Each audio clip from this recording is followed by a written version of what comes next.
collision now. 5, 4, 3, 2, 1, 0. Get ready for the Fear Fishing Experiment.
right here on the FearFishing Experiment. Tonight on the FearFishing Experiment, not only has the Ganaraska Conservation Authority shut the river down to fishermen, they've also made it illegal to be on the property with a dog off a leash, including hunting dogs. Goose season opened over the weekend.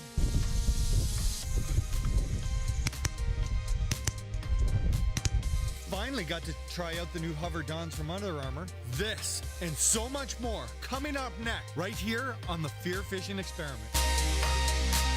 Report suspicious activities and call 911 for immediate response. Expect delays, searches of personal property, and restricted access to public buildings. Expect traffic delays and restrictions. Man, on a smallmouth bass. Hold that up. Shot. Oh my gosh, that's a big fish.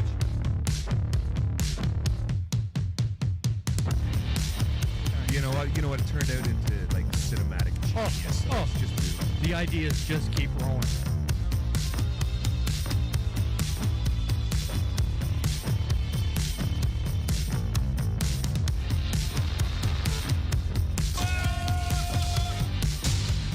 Navigating your way on and off the water. Now, here's your host, Ian West. Good evening, ladies and gentlemen. Can people hear me at home? I can't hear myself, Mr. Woody. Welcome to the show. I'm Ian West. Either you can hear me or you can't. We'll just talk amongst each other if they can't hear us out there.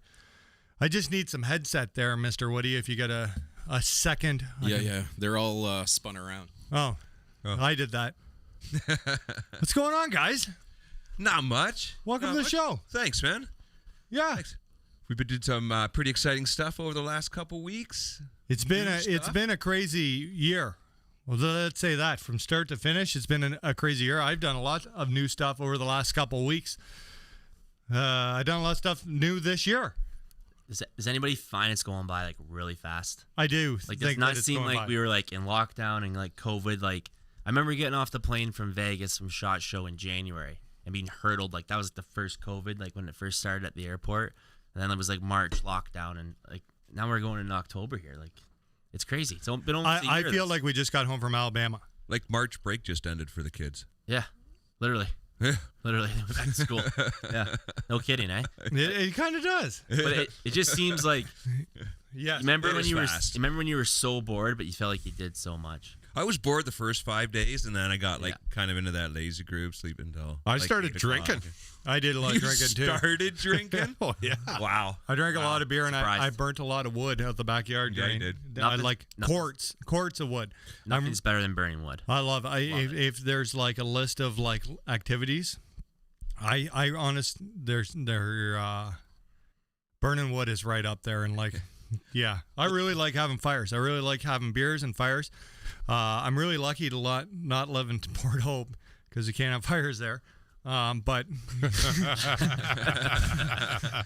I got a huge backyard, and it's surrounded by trees. So it like if you sit, I got some like Muskoka chairs out there, and if you sit back, you can see like the outline of the trees and the stars, and it's actually kind of peaceful since all my neighbors are retired old people and. Nice. They're in bed at 7. They're in bed. That's awesome. And my family's like known for big fires. Like, I can't even count the amount of times my old man had the fire department show up at our farm. Nice. It was just known for it. Like, it was like we don't like load these fires by hand. He loaded them with the tractor. Like, it was those kind of fires. The fire Like, department. let's have a brush fire night on the farm. And next thing you know, and we were up on a huge hill, so you could see for miles, so neighbors could like call in like a barn burning. They'd pull up. No, it's just Steve again. He had a burn permit. I knew the fire season when the COVID hit was going to be so bad that I dropped cases of Jack Links off for the firefighters. There you go. Good I man. did. Good man. I had the fire department at my house for a campfire in the backyard. Really? Yeah. Super Bowl Sunday, like years and years ago, back in my drinking days. And I had a bunch of brush that I was burning, cedar trees and stuff, and the flames were actually over the house. You could see. Yeah, that's a good fire. Yeah, That's a good time. And you could hear those. You could hear their air brakes. That sound. I thought, oh shit. That's crazy. I love fires. Yeah. There's something like very peaceful about just sitting by a fire, not talking, and just watching her burn. We should do a podcast around a fire one night. Woody, Campfires. that's Campfire not a bad idea. tales. Woody, do we need to introduce everybody? Or are we past that in this stage of the podcast? Oh no, it's number 115. Okay. Do you want to or not? Go for it. Okay, I'm Ian West. I run this. Oh, Mark. There it is. I'm the eye candy. Yeah. You can't follow that up. Don't even try. Just stop. We got special guest, You'll move Kyle. on. What's going on? I'm You're back. our returning guest. You're like a special. You're special. I think this The is most like special. my 6th time Is on it? the show. Really? Yeah, I'm getting up there. Does he get like an award or anything? Dude, I think you've been the one who's been on the most other than us. Actually, you know what? I'm probably wrong. I'm probably 6th time in person, but I went on a few times during COVID Yeah, you did. you did. To fill in. at home. You do have the softest hands. No, come on. I stacked Yeah, wood all day I yesterday. just want to put that out there. You do have soft hands, though. Hey, buddy. Salesman hands. Come on. Salesman. Hey, I'm a farm boy, all right? We'll be fine. I did hay. That's it. I'm I Sean stacked McCall. firewood yesterday. I'm Sean McCall. I'm the guy that gets to sit beside Kyle Carruthers. wow. Want to hold my hand? I do. There's That's soft. funny. Mr. Woody behind the scenes. Hey guys. How are things going? Good. You know, I just push a lot of buttons and do a lot You of things. told us something very impressive today. What are you up for biking now? Oh, 61 kilometers. I was going to ask you about that bike. Killing it. You look, I didn't even recognize when I walked in the door. I was like, holy, what happened to Woody? Woody, are you Skinny. riding the electric bike during this time or regular bike? No, fat tire bike. And the fat tire. Like I straight want up, one of no those. electric. Just I am officially going to change your name from Woody to Semi. You're so small. That's a good one. Wow. Boom. way to go. Anybody just tuning in here, don't forget to leave your questions, comments. We'll get to them. A little spice of the life. We have a lot to talk about. We're going to catch up on 2020. We're going to talk about exciting new things that we're doing.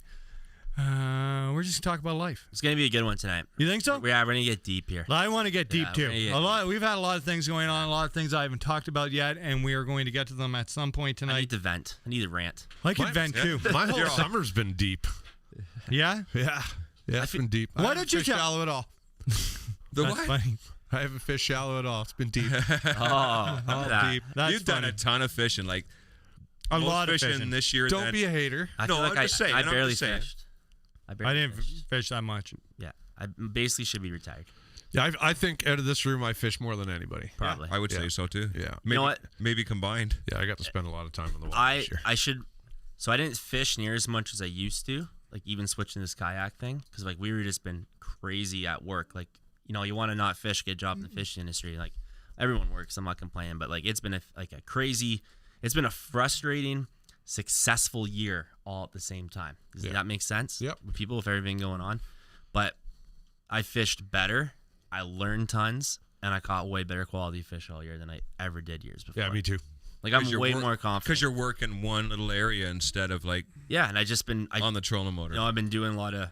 Well, I've asked you guys advice. I spent a lot of time with Tim Fernandez from Geiger Tech. Yeah, he's a dude. We were Yeah. talking about him on the way here. Actually. learning learning D2, smallmouth stuff. A lot. My boss Greg McIntyre, man, like me and him spent a lot of time. Dave Bairstow has taught me leaps and bounds. I pick everybody's brain, so it's really cool. Like I talk to all those people. You feel like you learn something. Like every year, like even next year, I got some bigger plans to fish more, and I'm pretty pumped and That confident. Bairstow guy's like a wealth of knowledge for the outdoors. Oh, He's been in the game for Grumpy, like Grumpy Dave. 85 years or something. He's been hunting. I love and Grumpy stuff. Dave. I think it was like 88 or something. 88 so. years. We Yeah, should no, get it's him a cake. amazing the people you get to spend time with and the knowledge you get. I was Hey, blessed meeting new enough- people. That's I do know what I I mean? got to spend a day, like one day on the water this year with Phil Haggerty. Totally changed my whole season. Isn't that correct? So like Dave Bairstow told me this when I was sold my boat, and I was all in the I was ticked off. I was gonna sell it, this and that. Dave said, "It'll be the best thing you ever did." I'm like, "What do you mean?" He goes, "You're gonna fish with different people." Yeah. And you're gonna learn. gonna learn. And he goes, and in 5 years, you're gonna look back when you buy your own boat again. You're gonna think about like everybody has a different style. Yeah. Everybody's good at something, right? He's like, and you're gonna look back on that, and you're gonna think, man, you're gonna be a pretty good stick in 5 years. So that's the goal: get out with more people, learn more, do stuff. That's very true. Everybody fishes different, and everybody has really strong points, and some people like weak points, and some guys are just okay at everything. Like that is a very good point. You get to learn new stuff, new ways. When I went fishing with Grumpy Dave, I learned so much about smallmouth fishing, and I thought I knew a lot about smallmouth fishing. until I went with his weed whacker line as leader material, and I was like, I've never seen anything like this in my life. So don't you think too, like, you know, like how you kind of get stuck in like your own like habits or patterns? Like even though you rig up 20 rods, you always go out there and fish the same 3 because that's like Guilty. You know, you're a jig guy. Mark's the dinger guy. It took me a long time to put a jig down. But when you fish with somebody else, they're like, look at you like, what are you doing? You're like, what do you know? You're like, oh, you should throw this. Well, I don't throw that. Well, you're gonna learn to throw that, right? And that was like, was it last summer, year before? Like I went out on Rice Lake with Dave. It was all about dragging tubes. Yeah. And like you did, same thing. And I like drag tubes. What do you mean we're running this kind of rope but it works out there? And Yeah, look what him and Hubble have done. And then, so that was cool. And I've had a ton of guys, I'm going to apologize on air, that invited me to fish this year, and I just couldn't do it. Like, you know, I was supposed to fish with Palmer. I was supposed to fish with you. I was supposed to fish with Williams a bunch. It doesn't work. That's all right. You're sitting beside me right now with those soft hands. But anyways, I recommend, like, it goes back to being part of the club thing. Get on the club, even if you don't got a boat. Get in the co-angler thing. Grab a kayak, because even like there, like you'll still fish beside a guy and learn a bunch of stuff, you know, with him or whatever. I've learned a lot of stuff from, you know, John Dean and Paul Winkle, who's a smallmouth machine. Like, you know, you pick those guys. So, hey, man, it's cool. And it's not just about fishing with different guys and learning a bunch of stuff. It's about paying attention when you're on the water, too. I went fishing last Thursday. I went up to Gull Lake. I went with Mike Carnegie. And, you know, in the morning we caught a few fish, but we weren't hammering on them. And I seen this one smallmouth that was sitting in about 3 feet of water right by a rock, dormant. I pitched by it, pulled up, came just a little bit past it, and just dead sticked it. Just wanted to see what this fish was doing, right? And it kind of turned on it, looked at it a little bit. I just, like the slightest little jiggle, and it came over, looked at it, started to nose down. I gave it a little vibration, and it hammered it. I looked right away at Mike and said, we're fishing too fast. He's like, what do you mean? I said, I just watched that fish eat. I'm like, we're fishing too fast. We slowed right down, and within the next 20 minutes, I boated 4 more 3-pounders. Boom, boom, boom, boom. Nice. Yeah, like just that one thing you key in on, right? We got a couple questions here I want to get to before the comments keep flowing. Kyle Zacharick, I hope I butchered your name properly. I hope I butchered your name. I'm not even going to try. Is the Fear Fishing crew going to ever come back to the CSFL? Well, I'm fishing the CSFL this weekend. I'm fishing the Franny Cup out of Cornwall. I leave Wednesday night. We're fishing with Mercer Marine. Yeah. We're going down there. We're gonna get there Wednesday night, fish Thursday, Friday as our pre-fish, and then the big shows Saturday, Sunday. So watch the weigh-in. That's gonna be a good event. I think, like, with the way the weather I'm thinking mega bags. Maybe I'm wrong. I don't know what's going on down there, but if you like, it'll be good. There'll be big fish. Yeah, last year we were down there last year at the same time for the Pan American, and it was dynamite. Yeah, I think it was dynamite. It'll be good. I've been to Lake St. Francis, and it hardly ever disappoints. Yeah, you're in Francis, and I'm in Ganaraska. I'm going hunting somewhere. I don't know where yet, but we'll figure it out. I'm going to kill something. I'm kind of addicted to this killing stuff. We're going to get all into this. I got another question here, and I don't know what the question's about, but it's for you, Kyle. Oh. Michael Lafferton. Kyle, I believe you have a PA-14. How do you like it? I just picked one up today. I absolutely love it. So... First, tell it, what is it? So PA-14 is a Hobie Pro Angler 14. Okay, yeah. So I don't work with Hobie. I'm not indoor. I don't know anybody at Hobie, anything like that. And I always wanted one. Some weird reason, I just kept being drawn to it. And I'm going to use it for duck hunting this weekend, which will be cool. So you're gonna duck hunt out of your Hobie. Yeah, we'll film a bit of that. Anyways, so I finally asked John Dean, because he's been kind of bugging me, can I borrow yours can I meet up with you and try it? I was going to get a PA-12. Trot and John's 14. There's that much more room. Anyways, I fell in love with it. So, answer your question is phenomenal. I would recommend it to anybody. I wouldn't fish out of anything else now after having a pedal drive like that. I stand up in the thing. I got full sonar on it. I got Panoptics. I got power pole. Like, it's literally a boat. Like, you're gonna enjoy that thing, man. Did you sit in a PA-12 first? Like, did you 12 take feet versus 14 feet? Is that what it is? Yeah, exactly. Okay. So just making sure. I didn't take him out. I've sat in a PA-12. I got a show or whatever. But there's actually, like, guys would say, like, the PA-14 it tracks better and you can actually go quicker in it, even though it's bigger and heavier.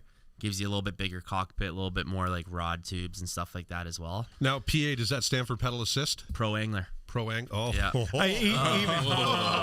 You got yourself a jersey. There you go. The other thing. So, no, I give the jersey. Even in like the tin Oh boat my God. in the tin boat world, a 14 is much more stable tin boat than a 12. Okay, so I fished out of tin boat a ton the end of summer, right? Because Yeah. I've been lake trout fishing, right? And Sorry, your dog farted under the yeah, it's pretty bad over here. I thought it was Sean. But anyways, that gets you back to like Sean. It probably was. He was blaming it on the dog. dog. so last weekend, me and my brothers went out in a 12-foot tin boat. Went Yeah. up to a back lake up north, and we put my live scope ice bundle in it, clamped it on the side, Yeah. and we whaled on Lakers. And we had so much fun, 3 guys in a tin boat with 3 spin rods, that, man, it makes, like, I still telling guys, you got to get out of this perception. As much as I want you all to buy $20,000 in Garmin electronics for those boats, you got to get out of this perception that you need a $100,000 bass boat to have fun fishing. So here's Right? Like, you watch Das Boat on Meat yeah. Eater. You'll Okay, love well, it. yeah, and that is a great series, like an amazing. absolute. So here's how hardcore. So my Garmin units have to go back this week to Garmin. Yeah. Mercer ripped all the Garmin boats off, like all the units off. They're here. I just need to clean them to get them back to you. He messaged me and said, I have a tournament on the weekend. Can I use that 12-inch? And he put it on for 2 days, and now he's got her all back off. But he's going to buy one. As soon as he saw it, he was like, this is worth the money. Oh yeah. Like hands down. So that live scope is game changing. So we were 43 feet of water last weekend. Drop our tube down, and you would just watch Lakers like 5 at a time would come. And you're doing Right. ice fishing mode. Explain to people. Yeah, we were in down. So there's 3 modes. There's down view, which is like a cone, like the straight down. There's forward view, so if it's on like the front of your trolling motor. And now there's perspective mode, which is like flat. So it'd be like, basically Over top. Yeah. shallow water, looking for structured water. Like the fish. video we showed last podcast of the Chinooks was perspective over Exactly. top of them. And how many degree of a field of view do you have in perspective Yeah, mode? so basically you got like 32 degrees, I believe. In like perspective mode. Perspective mode, you're like 145 degrees. You're a little Okay. bit bigger, but down. But we would drop that thing down, and you'd watch the Lakers chase it. Like Lakers like chase, they start reeling quicker, and they'd hammer it or whatever. It was like legitly game changing. We went out, and then we trolled for a bit, and we just like go right over them. There's fish, and we just we hammered them. It was, I hate to say it, it was like cheating. That's cool though. It was like it changes. It's Fishing. fun. It changes fishing. And you were using an ice bundle, and you just strapped it to the It's a boat. tin boat. Yeah, like a it's- portable unit. Literally, it has a portable battery. We got ice bundle specials coming up here for winter, but it's like I would invest in something like that. It's a lot of cake, but they last forever. One thing that's really good about Garmin is when they come out with new technology, they don't like completely force your hand to buy the new thing, like the perspective mode. Yeah, yeah. It was just a mount. It was just a bracket. mount and a software and an update. update. Yeah, Yeah. $129 or $149, I believe, and a software update. Like most companies would have said, okay, the new version of LiveScope now gives you a third mode, would have made you buy the full transducer, right? Because guess what? Fishing guys are nuts, and they would have bought it. No, we used the live scope when we went ice fishing, Yeah, we did. right? That was cool. That Yeah, was yeah. really, really cool. We could We see did. those fish coming in. It Didn't help us catch them though. Well, we were Just saying. there to. No, that's true. Yeah. Well, But We it were gets, just having a good time. but the live scope gets back to like what you were saying, Sean, when you're like, hey, we have to slow down. You see how fish react on Yeah. it. React when you're watching them, right? And you're like, hey, we got to slow our fishing down, or like wait. Which is a switch the huge bait. part of it, man. Exactly. But what's really cool about it too is when you get in that shallow water and you are ice fishing, like say you're fishing 20 feet or 16 feet, like if a pike pulls in underneath you, like it's a pike. Like you see the fins, the scales. Like, Yeah, you it's can a- tell what it's a fish it different is. level. So No, 100%. You Yeah. can tell what it is, if It's it's game carp changing. or if it's crappie Yeah. or if it's largemouth. It is unbelievable. The cool. I wish I had more footage of the Chinooks out front. It was unbelievable, but it was so wavy that I was having a hard time standing there holding the camera on it. But it is a game changer. for sure. It is very I like it. I love Yeah. it. So maybe, we maybe got. I'll put that on the new boat next year. You should. I'd be disappointed. You got a new boat? That's the plan, bud. Yeah. Yeah. It's time. Awesome. I'm so happy to hear you join the kayak series. I would love to get a kayak. That's Shit, fine. I challenge love all to. 3 of you to do an event next. So I myself personally, this is the least I've ever fished in the last 10 years. I know. I feel bad. I'm always texting Ian like, "Hey, do you still fish?" It is. Get some great going though. I do. How are we going to explain all this? So over the last 2020 has been a bitch of a year for me, personally. I'm trying to how we're going to do this and how we're going to talk about this. Mark, could you get Ian a water, please? Another beer. You're the one with the water hand. So anyway, anybody who watches the vlog or watches the experiment, Amber's no longer here. Amber and I decided a couple months ago that we weren't headed in the same direction, and we decided to break up, end things, go in our different directions. Amber and I were, when we first met, we were very on like a path that was this, and at some point it became this, and she's very adamant about what she would like to do, and I'm very adamant about what I'd like to do. So I didn't fish as much, not because I couldn't go fishing, and I don't want anybody to ever think that fishing or hunting never was a problem. Nobody's ever told me I can or can't fish or don't fish or do this. It's hard to, when you have something else on your mind, to go somewhere and enjoy something. Well, you spent a lot of time focusing on your home life and focusing on your new job, and yes, and there was a lot of things that I did, like, man, this 2020, it all started in November when I had to put that dog down. Mm-hmm. And then I had put another dog down August 1st. And then COVID happened. And then things changed. When the COVID thing happened is when I really started to change. When I had put the dogs down, I really started to change as a person. I was having a hard time getting motivated to go in the boat. You know, when like things are difficult at home and you leave, but you really want to be at home trying to work on things. And it's distracting. It's distracting that it's almost like you live two different worlds when you're the fear fishing guy, right? You live like this really cool thing where you guys come and stop in at East Hill or at the fishing show, or you write me really, really nice messages. And then there's the reality of the situation. It's like the story in your head versus the reality of the situation, right? Mm-hmm. Story in my head was I had everything together and things were really working out. The reality of this is that Amber and I were growing apart as people, right? And it happens. But in the big scheme of things, I'm personally a lot happier. I'm personally growing as a person. My perspective on fishing, like that question about, are you ever going to fish CSFL again? I don't think I am. I really, like, unless something really changes me as a person, I'm had a great time fishing tournaments and I'm done. I want to do other things. Which might change. Like it could change. I'm not saying that like I don't, and yeah. I'm not saying that I don't want to fish. It's almost like, do you know when you do something so much and it changes?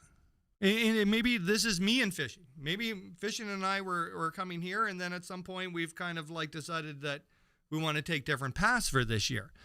And then that happens.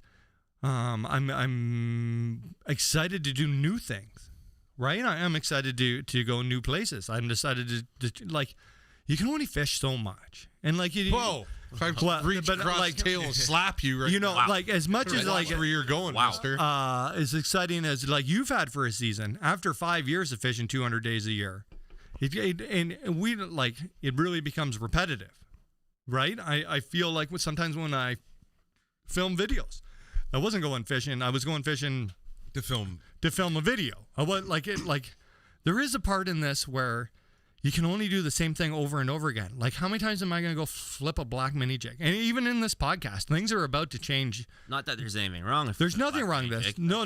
But do you know what I mean? Like, as much as I maybe this isn't coming across like the best. No, you're doing good. Do you get what I'm saying? Like, there's a whole world to experience, and I want to experience more than just flipping a black mini jig, right? I want to like. Well, now you're into bird hunting and. No, for sure, and things are going to change. Another big reason why I didn't fish as much this year is because it is really important in the first year of that dog's life to do as much as you possibly can with her, and I'll get easy sailing for the 12 years after that. Sure. It is very important to invest time into your dog, for sure, so that you get out of your dog. And that's when people come to the store and see Casey and they're like, I can't believe how well behaved your pointer is. That makes me really proud. She's Like, a good dog. I put a lot of time Very calm for a puppy. for She's what? Calm. Shit. not No, around seriously. not around you. No, no. idiot. For a GSP, like she's calm. Like she sat in that blind for 4 hours. Oh, like in the Yeah. blind, she's amazing. But Yeah. seriously though, man, if you're sick of a black mini chick, I would totally get you a pack of Daiwa Nico baits. I can do that. We can But try like something. here's the thing. and I'm being totally honest. I would get up and I until this year I would be deathly excited to fish. I would get up and I would get the boat ready and I would go get coffee and I would get to the lake and my mind wasn't on fishing. My mind was on, hey, how do I fix the problems at home? And it kind of like took away from the fishing. Yeah.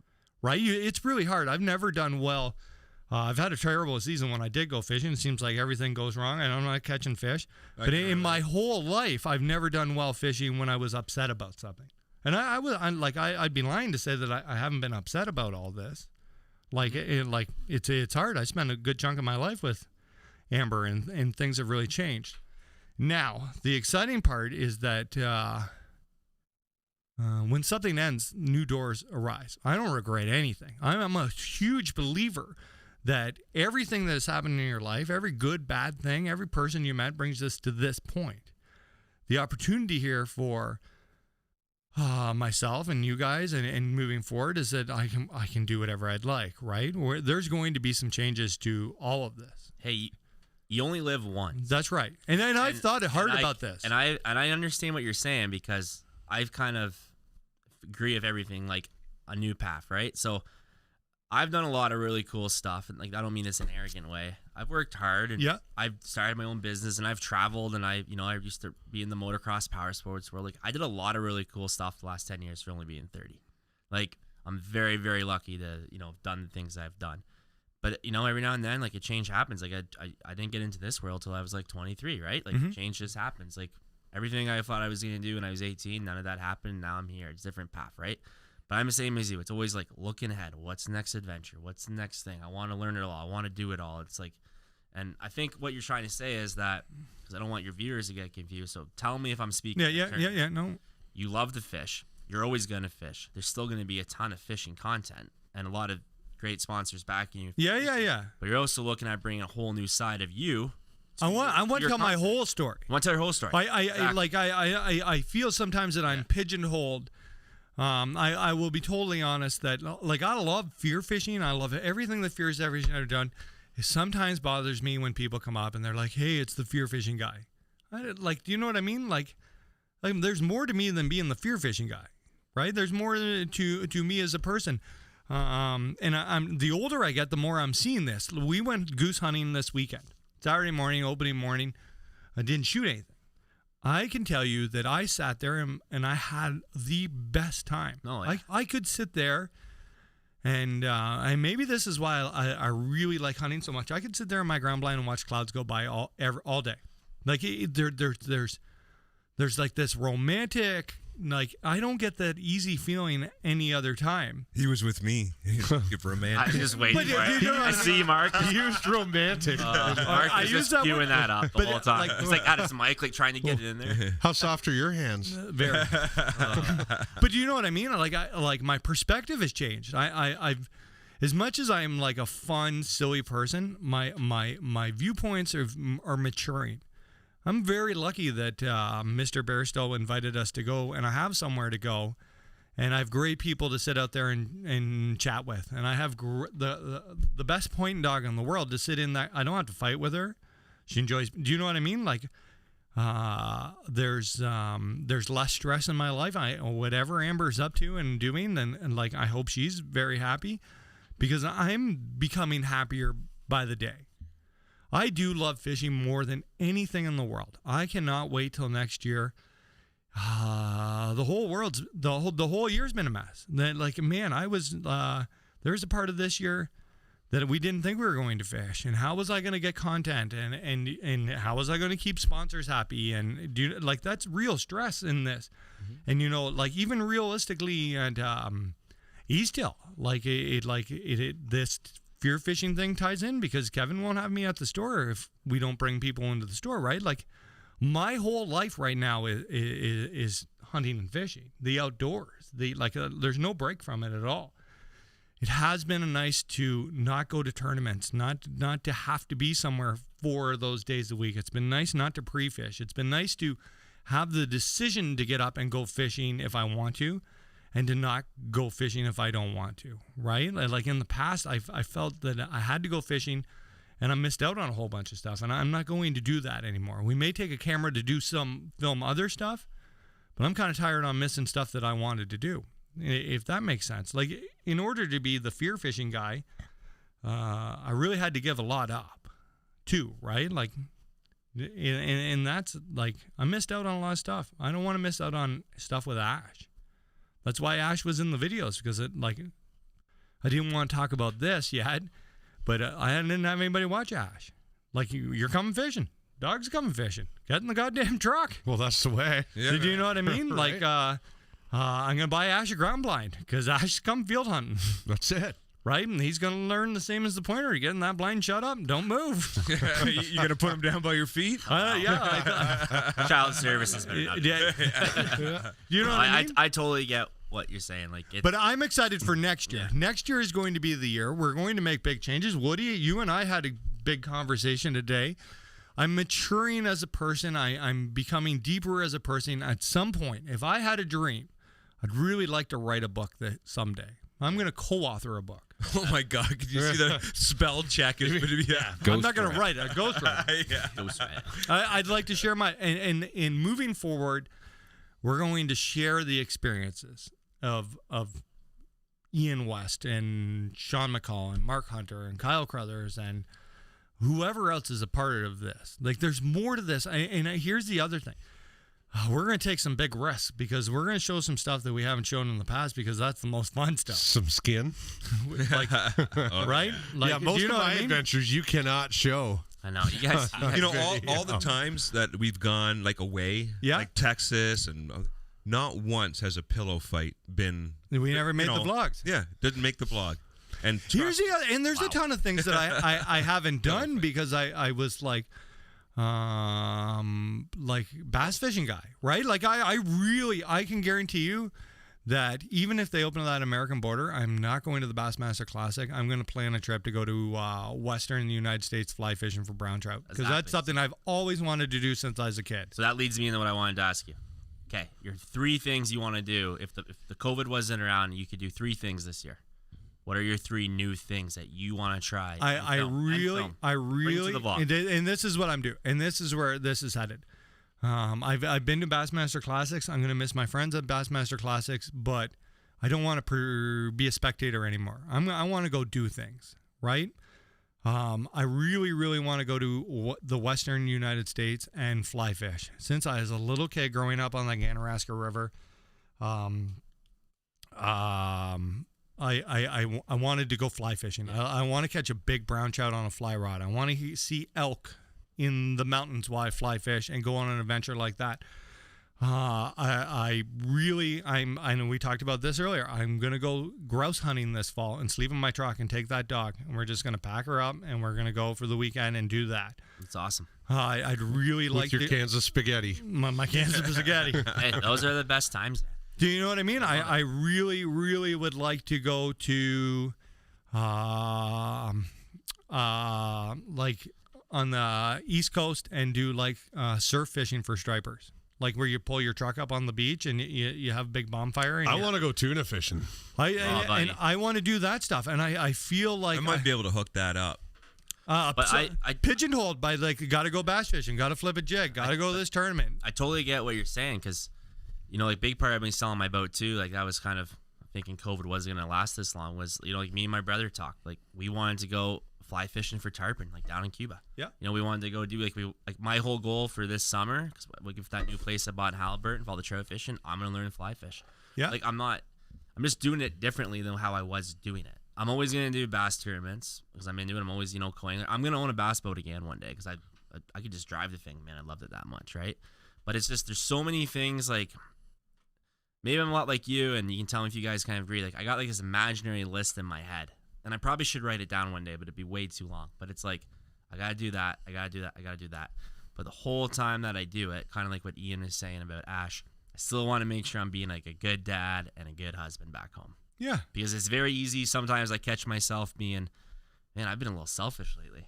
Like I've left my wife at home, the kid for 3 weeks now. I've been at a fish. You know what I'm saying? Everybody's looking at me. All right. No, but you get what I'm saying. It's pretty true. We all Right? just felt But guilty. now that my kid's old, like even my kid's a year older, like she's only almost 3, like she comes in the boat now. It does. Yeah. Like we're doing Yeah, yeah. different things. That's all. And It's just a different face in life. That's It's it. really important for me to talk about this, and I wasn't sure how I was going to bring this up or how I was going to talk about it. I was filming end of vlogs outside because the house has changed. The only person who picked up on this, Mike Shore. Yeah. Yeah, he's Mike like- Shore he's- came into East Hill, and I thought he wanted to buy fishing stuff. And Shore came up to me and he said, "You've lost a lot of weight really quick. Are you okay?" And I was like, I was taken back from this. And I told him, I might have told 10 people what was going on. And I told Shore, and we had a discussion. I was like, I'm fine. I'm like, honestly, I've just been walking more and I've been eating a lot better. Well, it's right? because Amber's not here to cook for you anymore. So Eating a lot better. Amber never cooked. No. Ian cooked every meal. But here's the thing: when I was a little depressed too. Like it's hard when you're watching this all fall apart and you don't want to argue, and everything seems to be an argument, and you just sit on the couch and I'm glad I'm getting out and walking and spending my time. Like I really like. Never in my life had I ever ended a podcast and said, "Have a good night, guys," and took the dog for a walk. And that's what I've been doing, right? Yeah. Like that's really cool of Shu, man. Mike said he was He's a dude. and I he's was such a good dude. Yeah. Like he's salt of the earth. Like Yeah, Shuey is salty. you know what I He mean? is. Like he's picked up on a few things like that. I know for me too. He just a text here and there, like, hey, like he's busy, Great dude. good, everything's good. Yeah, like he's a really good dude. Like, I'm not even sure how he picked up on it. Nobody else seemed to pick up on it. Like you guys all knew, and but it sure came right in. And he said he was just driving home from the city, and he wanted to make sure. And I really appreciate Sure doing that, and it makes you feel really good, right? Mm-hmm. Like, do you know what I mean? Like that somebody was watching enough that they noticed something was going on. so you like that got deep there. Yeah. It's good. I This like is it. good, You and look this better. is It's like a important. weight lifted off you right there. I bet do. you- I was a little nervous going into this, how exactly I was going to talk about all this, but it is important because I'm sure there's 100 guys and girls who are going to listen to this who are going through the same thing. Oh, yeah. I am the fear fishing guy, but I'm not a perfect person. I make mistakes just like everybody else. I bet you got some questions about this right now. Anything there?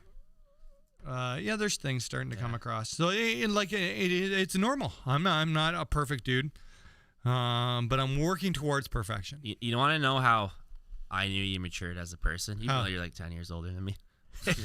I'm really not. Everybody, look at the hats he wears now. Yeah. Well, Where's the flat brim, bro? Look at it. Look how much better he looks. You don't even see. You know what the one thing I miss though about when I watch one of your vlogs? I miss the. Oh, that dog's got to go. Holy smokes! Feed your dog. Wow. People? That's horrible. That's Okay. horrible. Anyways, you know what I miss the most? But Oh, I should just put my hat on and do that. I can't. I got the milk. But the hat twitch. You know, The hat flat twitch? brim Oh, used to twitch it. You don't do that anymore. well, that dog does stink. No, well, here's That was a college drinking like game. You remember it? He always touched the flat brim, right? He doesn't do it. if you like Oh, okay. Can we? Whoa. So can we light the scandal, please? yeah, we can light that dog does stink. We're lighting the Here, Jack I Lake got scandal. light. Get her going. But here's the thing, too, right? Like, Boom. Oh, my eyes are watering. there's maturing. Like, there's a like. Oh, look how good that. But farts will always stay funny. There's some maturing here and becoming more comfortable. It's hard to talk in front of the camera. It's hard to not. Like I like flat brim hats. JC, you're on my cable. Do you get what I mean? Like I like flat brim hats.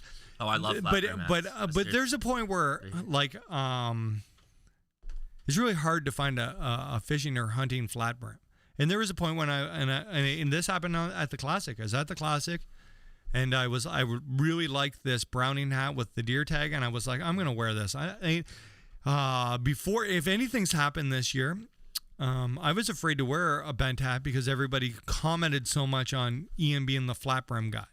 Do you know what I mean? And there's like niches to. Well, it was like a trademark thing, right? Do you know what I mean? And I've got to the point where I'm going to do what I'd like to do. You don't want the sun in your eyes anymore. Well, it does help. It does help fishing. Oh, you're always good for a fire, buddy. a flat brim does help better with. But like I'm going to do what I'd like to do, and we're going to work towards that. And we're going to make changes in this whole spiel so that's what happens. It's hard to be that guy sometimes. Like, do you know what I mean? When everybody's talking about your flat brim and everybody's like, I don't know. It's just a hat. If you don't like, lots of people didn't like me because I wore a flat brim. Hope you like me now. Curve my hat. Changed as a person. Do you know what I mean? Like, it's ridiculous. I have a flat brims upstairs. I'm just. Oh no, it was no offense. Anyone wears a flat. No. hat. I like, and it is, and more of a joke between you and me because I always bugged him about it. for sure, he did always bug me about. Always, all the time. It is. It's weird how things happen. It's weird how you become more comfortable in your own skin. Like, it's hard to be on camera all the time. And then, do you know what I mean? Like, to talk on camera and to have everything opened up to everybody. Like, it's really weird that basically Amber's and I hold relationships on YouTube, right? You can go back to, I could tell you, like, it's an interesting, I can tell you when things are really good. I can tell you when things aren't so good. And I can tell you where it, like, is really, really falling apart. Mm-hmm. But yeah, like, do you know what I mean? There's got to be a part in this, and I think that in the long run, fear fishing is going to get stronger because I'm becoming more comfortable with not only myself, but talking about this stuff, right? Talking to people. I'm sure that there's going to be people who come into the store this week who would like to discuss this, and I'm all right with that.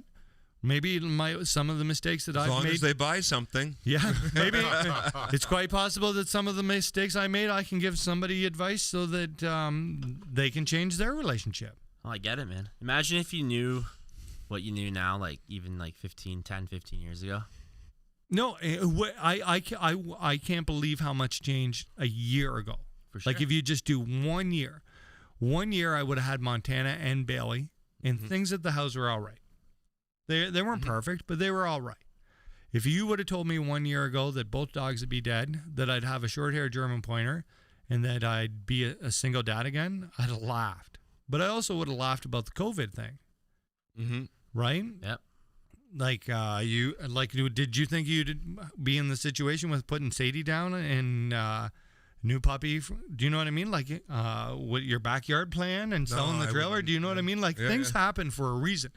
There's a reason why we're having this conversation. I don't know why we're having this conversation, but it'll come up. Everything in my life is happened like that. I kind of feel bad now. Why? Well, you guys lost your dogs, and I got a pool. That's all right. Dick move. I know, right? I got a pool. I'm going to buy a new boat next year. Yeah. Woody got a pool. But look at Woody. Like, Woody had big plans to do all kinds of crazy stuff this summer, and like that all fell apart. Yeah. You know what? Everybody's sacrificed a little bit, right? Yeah. Like, it's just crappy times, man. Like, you kind of bury it and move on, I guess, right? Lack of better term. Like, I don't know. I think everybody around this table could say one thing the last year's done to them just really sucked. 100%. I don't mind, but I mean, we'll get into it. But like everybody, 6 pounds a day last week. right? But yeah, sucked. but it's true. Like, you don't know where you're gonna be in a year. Like, it all changes. Oh yeah. Doors open, opportunities show up, some close. That's why you eat the cake, man. Yeah. And you know what? Like, if you think about There's your final thought. 2008, when I started the Fear Fishing channel, I wasn't this person at all. Like, I don't like. Do you know what I mean? I'd never guessed that I was going to become this person. I had like we've talked about it in the past. This super amazing grandfather. Every day since I've become 35. Do you know? You talked to me about how men are stupid till they're 35. Oh yeah, no brains. Do you get what I mean? Didn't start using my every day. I never started using my brain till I was 35 at least. Really? Yeah. I got like 5 more years still. Yeah. Every day since somewhere around that age, I've become more and more like my grandfather. And I feel that when I'm a grandfather for Ashton, I'm going to be as good as he was. And you know, I'm seeing the world in a different way, like perspective, and I'm not happy with a lot of things that are going around in the world. Like I think people are missing out on so much. Yeah, for sure. Do you know what I mean? Like, I really think that people are worried about the wrong things in the world right now. I think a lot of it is like just ridiculous. It's a lot of like 100 years ago, okay, your grandfather's age, Yeah. right? Great grandparents, all of ours. Like, you worked and like lived to survive almost. Yeah. While enjoying the little things. Like a good time was like, I don't know. I always thought it'd be kind of cool. Like, you're up in the 50s, you're cruising down your sweet car, like you're pulling up to the dine. Like, imagine if it was different in Port Hope and you were pulling up to Olympus Burger to get a burger and fries and a shake of your chick, and like that was a Friday Yeah. night. Like, stuff was different. Well, right? and but exactly. but they worked to survive. No, Like, right. They fought world wars. There was nothing. The next day wasn't guaranteed. The farmers had to get the crops off. Like, someone had to go. You know what I mean? It was Yeah, different. yeah, But it now, was like, different. You didn't. Nothing could be financed. Like, now it's all. My whole generation. I'm gonna speak for us all because I'm really ashamed of a lot of them. I'm gonna go on record and say it, man. Some of us millennials. I don't. Am I a millennial? Did I make You're that too word? old to be a millennial. I Millennial. think. Okay, You people don't under look me. like a dick. Okay, Yeah, get yeah. my point though. You know You're what like the a problem with our. bicentennial. You know what the problem with our generation, the new generation. We'll call it new generation, is that we all need instant gratification. Yes. So nobody's like, I was that and I'm way. guilty of it too, man. Like, Yeah, I was everyone's that like, way. I should be out of college now. I should be making this much. Shouldn't work. You know, I should deserve this, deserve that. My old man's got a cool car. I need a cool car. He's got a cottage. I need a cottage. Like, it's different way It's of living. chasing the impossible dream. I post a photo. You need 17 likes because you don't feel good about it. Like, it's different way. We don't communicate the same, right? It's the way they're being brought up. That's what I'm. It's what it is. But it's only getting worse because one generation. So, like, how do you instill those values into your kids, right? You got to make them gotta work do hard it. for something. Yeah, yeah. You got to make it exactly. So. Nothing can come easy. Exactly. And unfortunately, too many people take the easy way out now. Look for the easy. It's true. It's all about what you want to, right? Like, I was talking to somebody the other day, and before I got the blood clots and everything, I had this killer job, and I made a ton of money, more money than I could, like, that I even knew what to spend on. I had no time to do anything, and I was the unhappiest I'd ever been. Right now, I'm not the richest fella. I'm not even the richest I've been in my life. I'm not starving. I can do what I'd like. But I was joking with this person that my opportunity to make myself happy is that I basically live in a Yeti Presents video. Like, that's my life. When I get up tomorrow morning, I'm going to make coffee. I'm going to take my pointer for a walk. And then I'm going to go to Eastdale Outdoors. I'm going to talk about hunting and fishing all day. I'm going to learn stuff about the outdoors. And then I'm going to try all day to find somebody who wants to go hunting after work. I do. Do you know what I mean? Like, Yeah. Like I'm not the richest I've ever been, but I'm the happiest I've ever been. I live in a Yeti Presents video. For sure. That's cool, man. Do you get what I mean? Yeah, Like, that's awesome. if I die at 70 years old, I'll never forget this time. I don't care if I have to work till the day before I die. Like, a big chunk of my day is trying to find somebody. Hey, you want to go throw some mojos out and go dove hunting? I'll meet you after work here. Right. Right? Oh, hang on, I should unblock your number, actually. I think I talked on the last show. Like, I've been a lot of my life. I've been a no guy. Ryan, I comes in to work with Garrett and I, and was like, hey, I know some public land in Scugog. Do you want to go hunting after work? I'd have never done that in the past. And for a moment, I was like, yeah, I'll meet you. We're done work at 5. I'll meet you at 5:30. Garrett and I pounded her up there and had a great time. Yeah, see, that was my problem growing up. I always work, and it was all my buddies were like, come on, we're going here. I'm like, no, I got to work. And, you know, I just never made time for it. And then one day I lost everything I had. Yeah. And I look back and I'm like, what do I have left? No, for I nothing. didn't even have the memories. That's just No, that's yeah, right. That's all Shit you can say. shit doesn't mean anything. Like a super nice pickup truck, it'll bring you a little bit of happiness for the first couple weeks until you realize that nobody really cares about your truck. Mm-hmm. Do you know what I mean? Like, whether your truck has 27 kilometers, like, I'm sure I've had this conversation. I bought the truck when it only had 17 kilometers on it. Who cares? It means nothing. Yeah. It means something to you in your head when you're trying to make yourself happy by buying a truck. I don't care. I hope my truck lasts and has 600,000 kilometers on it. In a perfect world, that thing's going to drive till I die. That's what mine's gonna have when it gets paid. You do paid know, off. Do you know what I mean? You do know it's a Ford, right? Yeah. Wow. So, like, Good luck with that one. but do you know what I mean? Like, finding that happy spot where like there was a part of my life where I thought I needed to be a millionaire. And I thought $1 million is going to make me happy because I'm going to do this and this and this.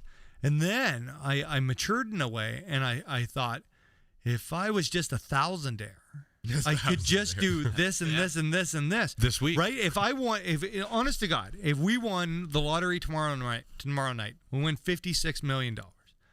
The only thing I'm going to change is I'm going to do this more. We're going to have more podcasts because we're going to do more stuff that we have more to talk about. Whoa. You're going to cut a few checks too, right? But do you get what I mean? I wouldn't drastically change my life. All I could make sure is that I was going to go to the Western United States and go fly fishing.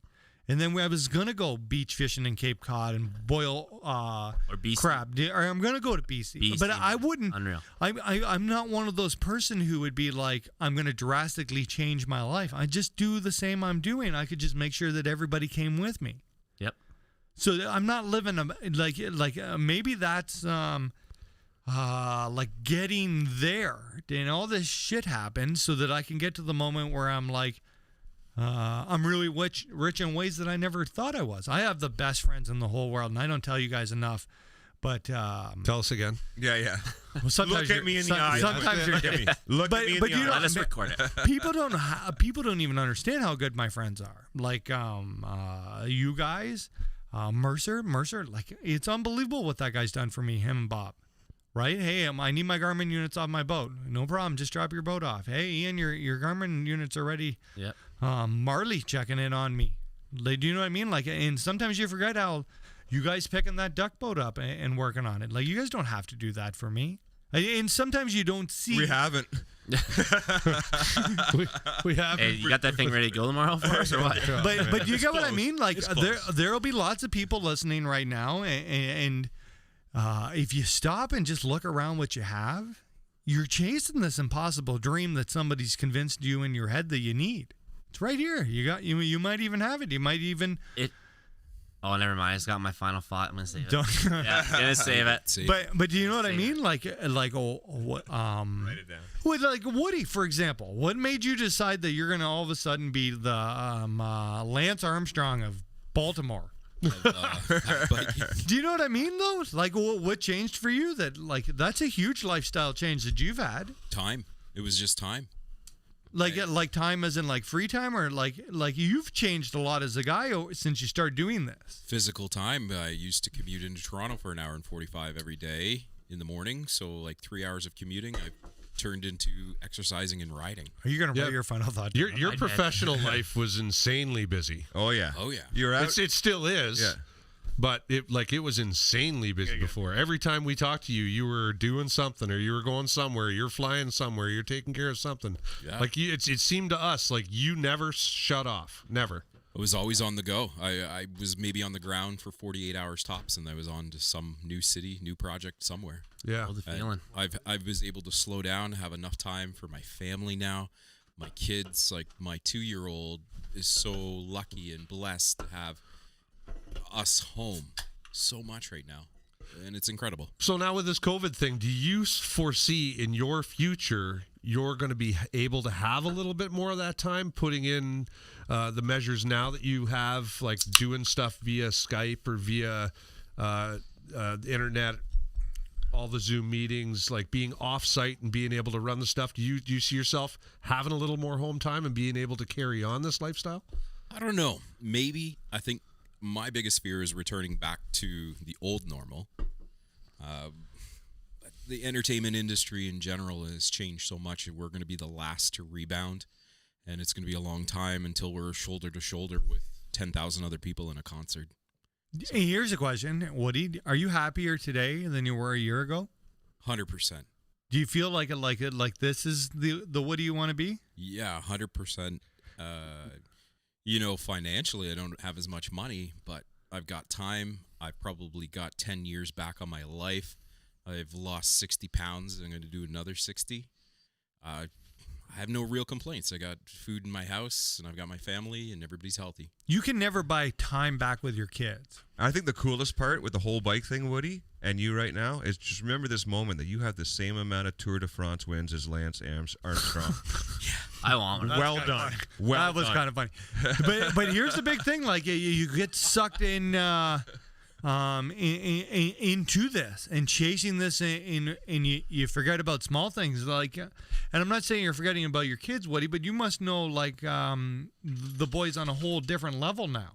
Because you have time to sit down and have a conversation, right? I know Ash way better today than I knew him a year ago.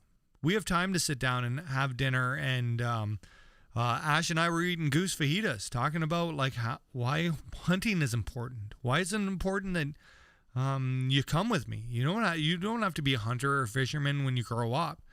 But I You really gotta sit there and be quiet. That's right. But I really need you to come and experience this and realize that. Because like the generations are changing and hunters aren't the nicest guys in the public eye. But it's really important that Ashton comes with me and Ashton understands that hunters aren't bad people. Mm-hmm. Right? It is really, really, really, it's really important to my grandfather that I came to that farm and I learned farmers aren't bad people. You're not a bad person because you sent 500 head of cattle Don't get to. me started on that topic. Do you know what I mean? You're not a bad person because you sent 500 head of cattle to a thing. You're not even like it was really important. It was like that really instilled in my in life and now I was having a conversation with somebody the other day, and I don't think that there's anybody who loves wildlife as much as hunters. I don't think there's anybody. I would say we do more for conservation than any other group. But that's just nobody understands that though, right? Yeah. But you know what? We do our part, I feel, as hunters and organization to like put that out there. But our governments and stuff, they don't help us really expose that side. No, right? they don't. No, Like that's not even like that's yeah. we could talk on that subject for hours, and you know what? That's a good subject that we should dig into deeper. But it's like it's same as like, you know, like I fight with like when we goose hunt a certain field near Bowmanville that my grandfather owns. We don't even hunt it anymore because I can't handle the neighbors coming walking across the field yelling at us, not understanding. You know, you can't believe you just shoot the geese right in front of you, and you're like, "No, ma'am, sorry, those are decoys." Like, you know what I mean? Like, Yeah. they're so uneducated. And if you really want to like educate them, they won't give you the time of day, and that's just people being stubborn, right? But it's crazy, like the amount of battles we have to Yeah, fight. 100%. They don't understand that the reason why there is, you know, deer is because our tags go and fund that, or the fisheries or whatever, right? And it's the same as the farmers, man. The battles those guys have to fight to feed this world is absolutely ridiculous. Mm-hmm. That's deep. Yeah. Right? It's Like, true. I mean, It like, is. forget the animal side of it. Let's just take the cash crop side. Forget the animal side. Like, you know, people not understanding the proper use of like pets. Like, you know, people, oh, it's organic this, organic that. Okay. Organic's a brand. Organic is a brand and a term. It's not. And if anybody wants to call me out on this, I dare you. I will take 50 acres of my old man's land. He will probably bury me. I will let you plant one side organic, what you call organic. I will plant the other side. I will raise it properly. You will not have a crop. No. Well, like we can't grow them in our climate. So if like So- people think like, if you wanted to, I'm gonna go for hours about spraying around this and that. Like, we're not dumb. We have good scientists for a reason. Like, I love when people like it's like, conspiracy theory get, like shit. you get like So, bread like here- non-genetically modified. No such I'm going to thing. speed this up. So Yeah. this is what we've done. We've made corn Wasn't done. grow. Rusty. We've made corn grow faster, and it's more healthy. So it used to be that there was There's you would nutritional lose. value in corn. For sure, buddy. For sure. So anyway, all they've done with like cropping over the years is they've taken genetics and like it's like Breeding making dogs. It's breeding Herefords. All Or- those people have done is you know how to like breed the horns out of a Hereford, It's no different than like, okay, so breeding the perfect horse. let's say Casey, right? Yeah. We're going to breed perfect German short hair pointers. Well, that stud and that bitch and this and that make everything perfect. It's no different than those guys putting the proper varieties That's right. together, the proper seed, like plant. It's science. It's not bad science. It's just science. And people like I don't think that if you're so deep in like you can take German short hair pointers who've only been trained not for temperament or calmness, only to hunt. Like you can see that dog right away. You can see dogs who have been bred to be a little calmer, a little smarter, right? Like you meet some short-haired German pointers, and they can crawl up the wall. It's no different. They don't than listen. humans, Like, man. do you know what I mean? Like, it's a different breed. It's no different than humans. Like, you take on character traits of your parents. Like, you don't realize it, but you do, right? Like, your old man's hot-headed. You're probably hot-headed too at one point, or vice versa, or this or that, right? If you want a great, big, Like- tall, short-haired German pointer, you only breed the big dog. Exactly. Right? If you want stronger corn, you just Yeah. So we should dig into that one night, because I'll bring in some great people that have some great knowledge on the subject, like, like my dad and my brothers and stuff. Like, they'll sell the seed for a living. My dad runs a chemical company for a living, this and that. And I think we could actually educate a few people on that. It's very narrow-minded. I'm going to call them the other side, right? Like, I think I've talked about on the show. I can understand why somebody doesn't want to be a hunter. I can really understand why somebody who wants to be a vegan. Killing something's not for everyone. Like, do you know what I mean? It is a tough thing to do, whether you shoot a deer or a goose or a rabbit, or, there's lots of people who can't handle running a squirrel over with their car, where that ruins their day, right? Well, that still bothers me. Yeah, it bothers me You too. should feel a little bit. Me too. Do you know what I mean? So, I really understand if you're listening to this and you're a vegan and you're going to send me a terrible message tonight, and I get them all the time, right? There's some pretty shitty comments on some of the videos I made over the years where people, why would you go black bear hunting? Why wouldn't you just shoot your dogs? Well, I don't want to eat my dogs, right? That's not what they're bred for. Yeah, you want to harvest it. I want some meat. So here, here's the part that gets to me is that, like, I feel that sometimes I'm made out to be the bad guy. Like, do you know what I mean? Like, you do this and you do that, but the other side is the ones pointing the finger.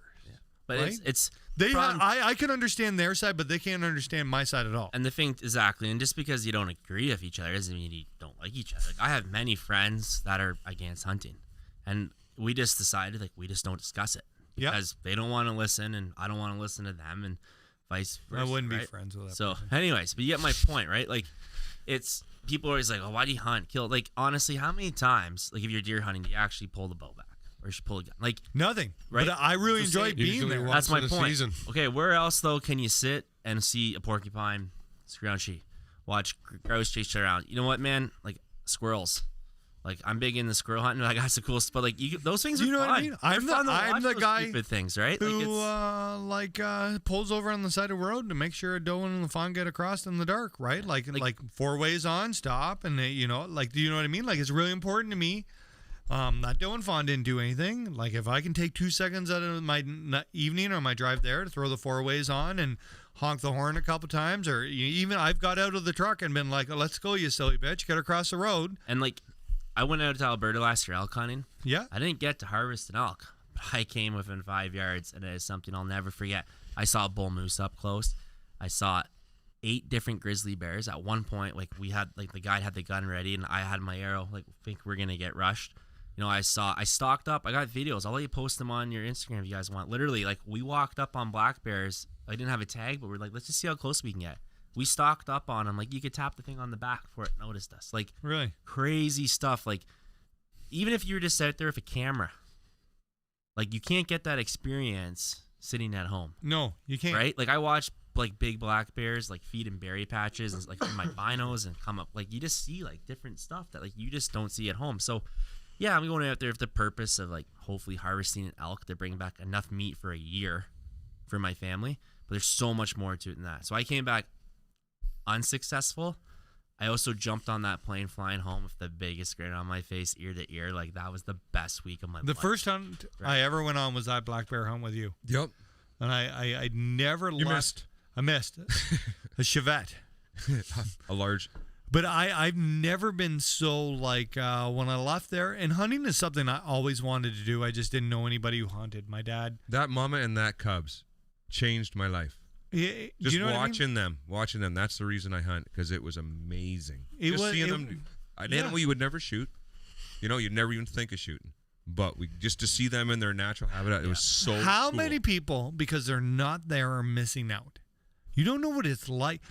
How many animals do we feed in the forest and we haven't taken anything out of it? True. Very true. How many, like, Here's the thing: when you drive by some deer on the side of the road, you got 1% of the experience. When you watch and you like, let's take the blower for instance. I watched this deer so much last year. We all did. Yeah, Right? you're gonna take care of her though, right, Dave? Here, There was talk about here's the interesting part. blower. The blower hangs out with her from a fawn that she had 2 years ago, and her last year twins. And I would imagine, I haven't seen her yet this year, but she's with whatever she had this year. That deer thinks more than anything I've ever seen in my life. First off, she never goes into a bait site by herself first. She sends the rest of them. She's totally prepared to give up one of those 3 to make sure she stays alive. So That's just the way fawns come in. They always come in first. but here's Always. and I've noticed this in the past. on all the But trails. she'd watch. They'll all walk in, and here's what she does. She stands back and watches all the trees. I watch her sit there and watch all the trees, looking for movement and watch. I one night watched the 3 fawns walk out into the field and start eating. I had my ground blind open for the first time. Great lesson here about leaving your window open. I watched that deer walk 220 yards, get 15 yards from my ground blind, doing this, and then start blowing like crazy. And I thought, you're thinking. I watched her last year from my tree stand right at the end of the year. She's teaching her fawns. She's teaching her fawns. I watched her last year walk in on the trail with that 4, with the messed up 3, Oh, yeah, the trailing one- behind her. The one that I was going to shoot before you walked across the field. Oh, on I me. remember yeah, that. I remember that too. Thanks, man. Long season. Talking on the phone. No. I was talking about- Hey, Sean. So there's a buck in the I field. watch her come in, and there's like a crossroads where she goes to the Burgundy or she comes to me, and for some reason all the does and everybody in that farm follow that deer, and I watched her do laps and walk in circles, and I watched every other deer watch what she was going to do. Nobody broke off. Nobody. It's like she's the decision maker, right? And for some reason, I like she would stop and look. And she would look, and there's no way, no wind, no nothing. And I was like, that deer is thinking. That would have looked good on my wall. I watched that deer scare off a bunch of turkey. There was turkey in the corner of the field. Yeah. And that blower went over and got them out of there. Oh, she's an alpha female. Yeah. It's unbelievable. Yeah, we but gotta like, take her out. if you were not somebody who's in the woods, you'd like me telling this story. Like you don't believe how like But this deer's thinking. Okay, speaking of the story. She's been educated. She's though. been educated. So do right? you ever like walk into an old hunt camp? You maybe at yours, and you see a doe mount. Yeah. You know, you don't see a doe mount too often. I feel like if you shoot the blower, you got to mount her because every time She's smart. there's a story. That Right. she'll be a conversation piece her whole life. Like, hey, remember that deer? Oh yeah, that one right there, like the blower. You know what I'm saying? That deer should hang in the camp. She like if Good. she thinks you're there, she'll walk up and she'll get you to try to flange. Yeah, like it's Remember, Mark, unbelievable. coming into my tree stand the first night I took you out hunting? I told you if you get busted in my stand, I'm going to shoot the deer. And what happened? You got busted in my stand, and I shot the friggin' deer. Which one? The first day you came hunting. Oh, with me. yeah, that big one. And I shot that when 10 I sat in your yeah. stand last year, that blower came out just like Yeah. first 2 walk out, and she sat there on the tree line. Yeah, you Just cannot looked at get me and busted in a stand, man, because every time they come in, they'll be on you. On you. She's And smart. then they'll teach all the So rest. like where my stand was last year, I'm changing things up this week. She would get like eye level with me and watch, like Oh, just yeah. praying for you to move What That's do a you mean? different, Eye like, level with you. substance. How Because high she is would your get- stand off the ground? 20 feet, but she would get 20 feet up the hill Oh, okay. for that she'd let the rest of them walk in, and I honestly believe she was looking for this to reach for that bow or to move a camera, and she would stand there and stare and stare. She watched me for like It's 20 crazy. minutes. She's so Literally, smart. she just looked at me. If you're not there though, you're missing the experience, right? You got to give her one. Let the air out of her. We are going to take a quick break. Woody, I'm sure, has got this all queued up. When we get back, we're going to watch this crazy video about the Ganaraska River. It's amazing how what's going on down there. Like I know we talk about this over and over again. Tell your friends, get your questions in, get your comments. You're going to be shocked. The video that we show you, it's a little ridiculous. It is. It is a little ridiculous. We're going to watch this video. We're going to get your questions. If you got anybody who is a fan of the fishing the Ganaraska or is interested in this, I heard more guys were up the river with their kayaks. That's a new thing in the town of Port Hope Yep. now. After that video's coming out, we'll be back in just 5 short minutes, and we got so much more to talk about.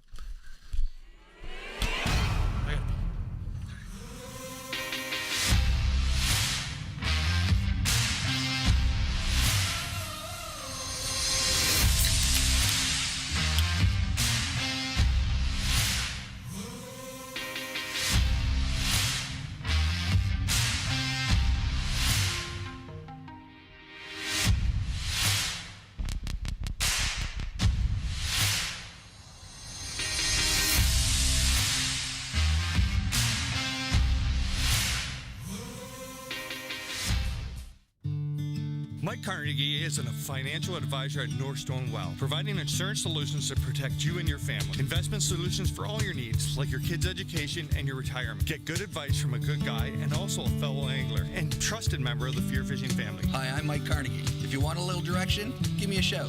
905-925-0663. See you on the water.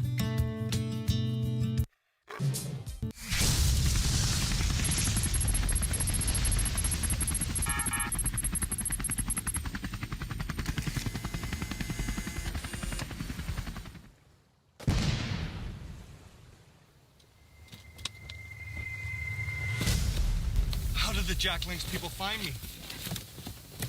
Look at this. Look at all the Jack Links. Just arrived on the water, loaded up for the rest of summer. Cases and cases of Jack Links beef jerky. I think we're ready for a little fall fishing. Nothing better than jerky and fishing.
September 19th, 2020. We're doing something awesome today. Mark Hunter and I are at deer camp and we are going goose hunting. There's an absolute pile of geese out in the fields here. The last few days, Mark and I have very little experience. In fact, we have so little experience, Mark somehow just got lost. It is 5:20 in the morning. Shooting hours start at exactly 6:27 this morning. So we are here super early. I have Casey. We are going to get our laydown blinds out and then shoot some Canadian geese. So we're opening it up in the dark. By the time we get the decoys down and all set up, hopefully we're going to have enough camera light so that you guys can come along. It's going to be a good day. I'm really excited about this.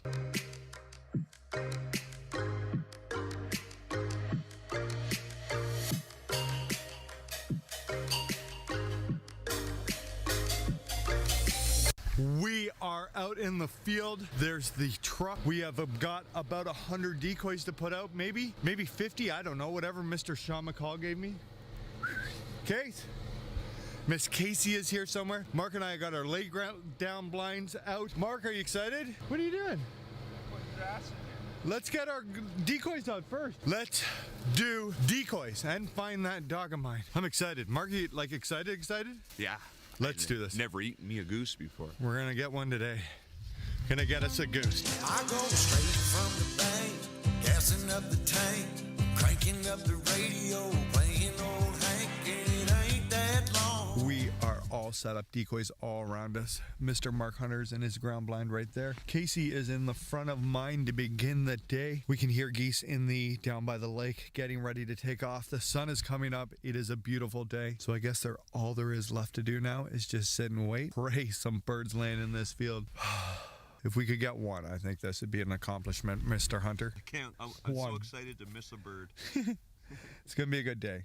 We're going to have fun anyways. No matter what goes down here, we're going to have a good time. Casey, she's not feeling, she's certainly more of a run and gun doves than a wait and bake on the geese. Let's do this.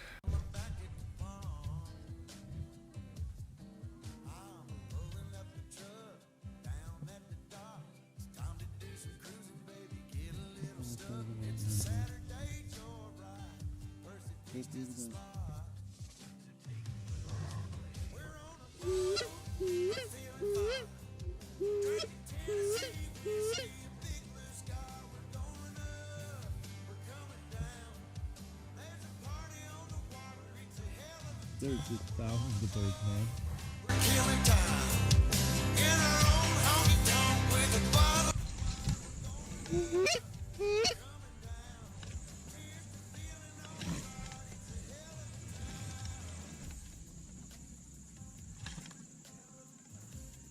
Here.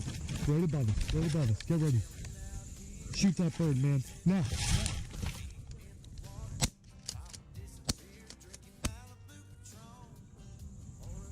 Fucking safety on.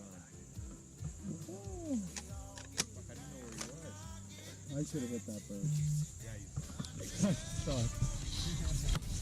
Hey, get in there. Loaders back up. I never See you get in there. Lay down. Okay. There's more coming.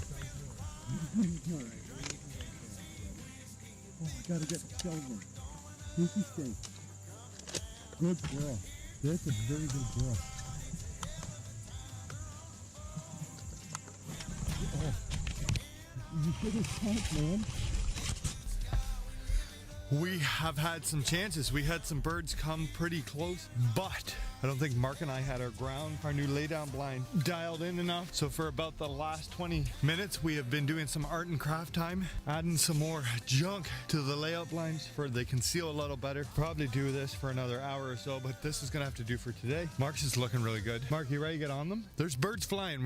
We have no luck. That's the thing with fear fishing and hunting. Zero luck. I think it's gonna happen this time though. I think we're getting close. Let's do this. Yeah, now it's a hell. We're on the boat. It is noon. We have got everything cleaned up. Did you have fun? I did. How many shots did you fire? I fired. I shot 6. I hit nothing. I should have had that last bird. I don't know how. I missed him flying right over top of us. But did you have fun? I did. I fumbled with the safety on that one. Yeah, you didn't shoot at all. No, I didn't shoot. You didn't help. We are cleaned up. We really suck at goose hunting alone, Mark. It's the first time, man. We learned a lot Yeah, today. we learned a lot today. I have a crappy afternoon of doing stuff that I don't want to do. I don't think that I'm going hunting this afternoon unless Gavin or Garrett really wants to go. But tomorrow morning we're going. Are you coming tomorrow? I'm going to do my darndest, yeah. Yeah, we're to do this over again? I'm going to a pig roast tonight, so you never know what's going to happen, right? We're a do-over. So here's the plan for the vlog. Mark's going to grab his layout, Brian. We're going to throw it in the truck. I'm going to let you guys go right now. Welcome back to this crazy show.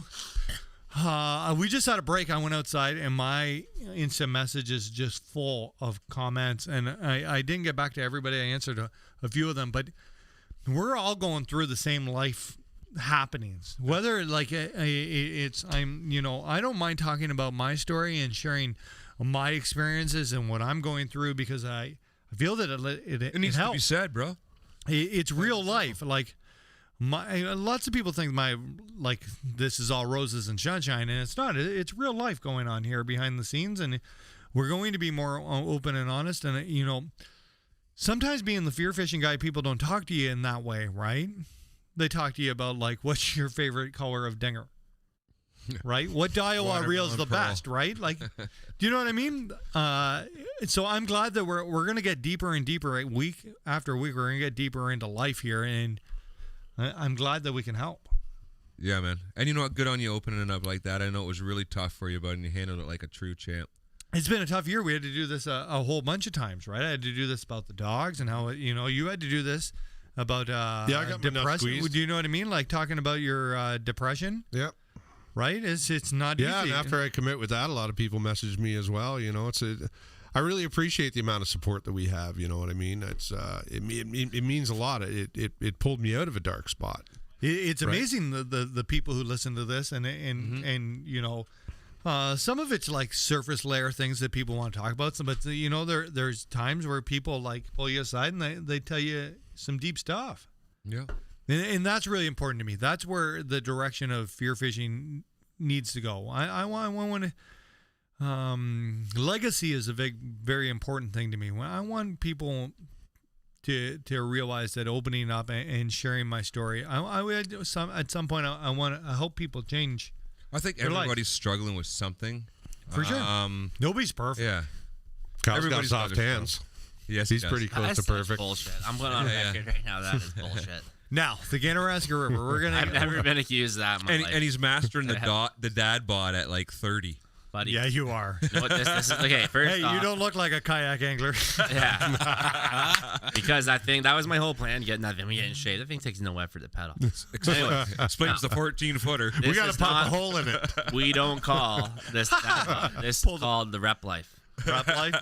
No, I'm serious, man. Like You got a rep bod? Yeah. It's hard to believe you made it all the way to that elk. If you're not, I was in way more shape back then. Oh, I trained for that last year. Yeah, you did. I remember that. Honestly, Yeah. I have been starting to work out again, but I've been bad. Like, I had a bad summer as far as Chicken wings? No, I was burnt out.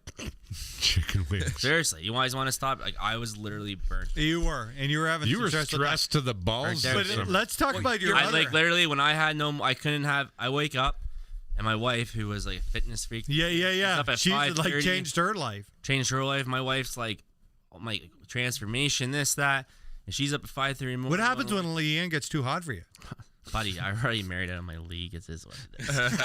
So, anyways, but it's. I just honestly, I'm burnt out.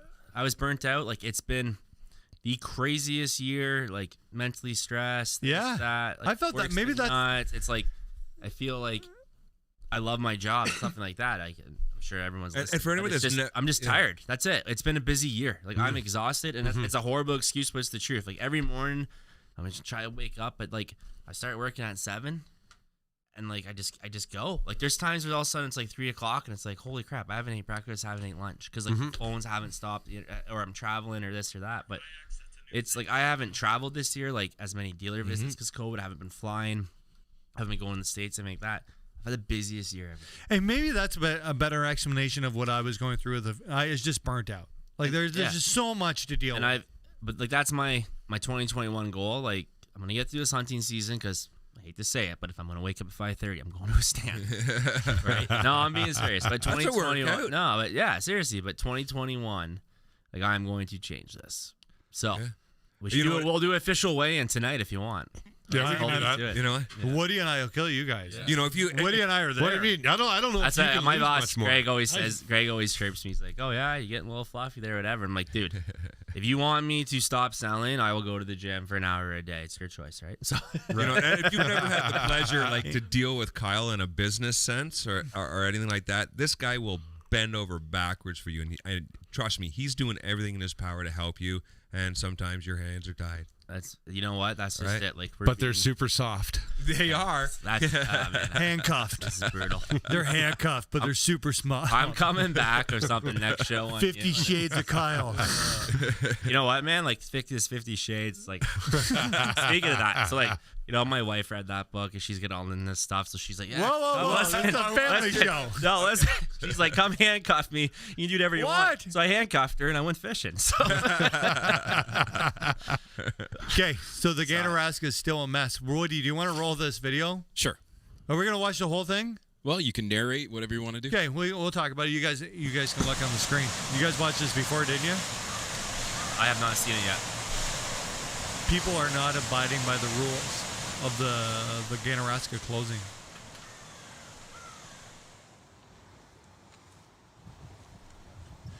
So, So all these people here are on the other side of the fence. Is that correct? yes, and they're in the zone where they shouldn't be. But They're this in the is hot zone. So like, is anybody enforcing it? That's the big well, question. we're going to see that in a minute. But this is the problem, and why none of those people are anglers or hunters. That little guy there running for his mom is not a good represent. Like, do you see what I mean? Like, this gives us a bad name. Is that a small person or a child? And they're making it sound like in Port Hope that it's all the anglers, the anglers, the anglers, the anglers. Not a single one of these people are anglers. No. Right? Right here. None of them. It's good on, yeah. Yeah, she don't have fishing rod. She got a mask. She don't. The problem is the anglers are the easiest target. That we are the That's it, easiest right? target. Like, the whole reason the fence was put up was to stop anglers, so you're the easy target now. We'll never get around that. Woody, do you want to? Yeah, you got the original video posted by Pete Fisher. Shout out to Pete Fisher who got this. Like that. This is like there's a path beaten. Do you see that? Around the fence. Yeah. Around the fence. Around their barricades. Around that 40 feet. Oh. Oh, this is the best part. Hey, Ron? This is the best part. Look at them all. Running. They're scattering. Wow. That's crazy. I didn't see that part before. I didn't watch deep enough. Oh, where just we wait. could watch it together. Wait to see the people start running.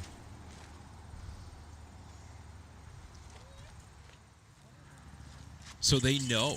So anybody You go across listen, that much. anybody listening on iTunes, basically Look at them all. they're at the Ganaraska River at the dam. They're filming, and the police have shown up, and now they're all running for their lives. $750 a person, isn't it? Something like that. Like these look like people crossing the Mexican border. Okay, so it does. But my question is, why is he pulling in with the sirens? Why are they not walking in 2 cops at a time and just giving the tickets? I don't know. Like, Oh, here they are. and they're gonna let him off of a warning. You think so? I think this guy gets one. Yeah, he does. Was he lipping? No.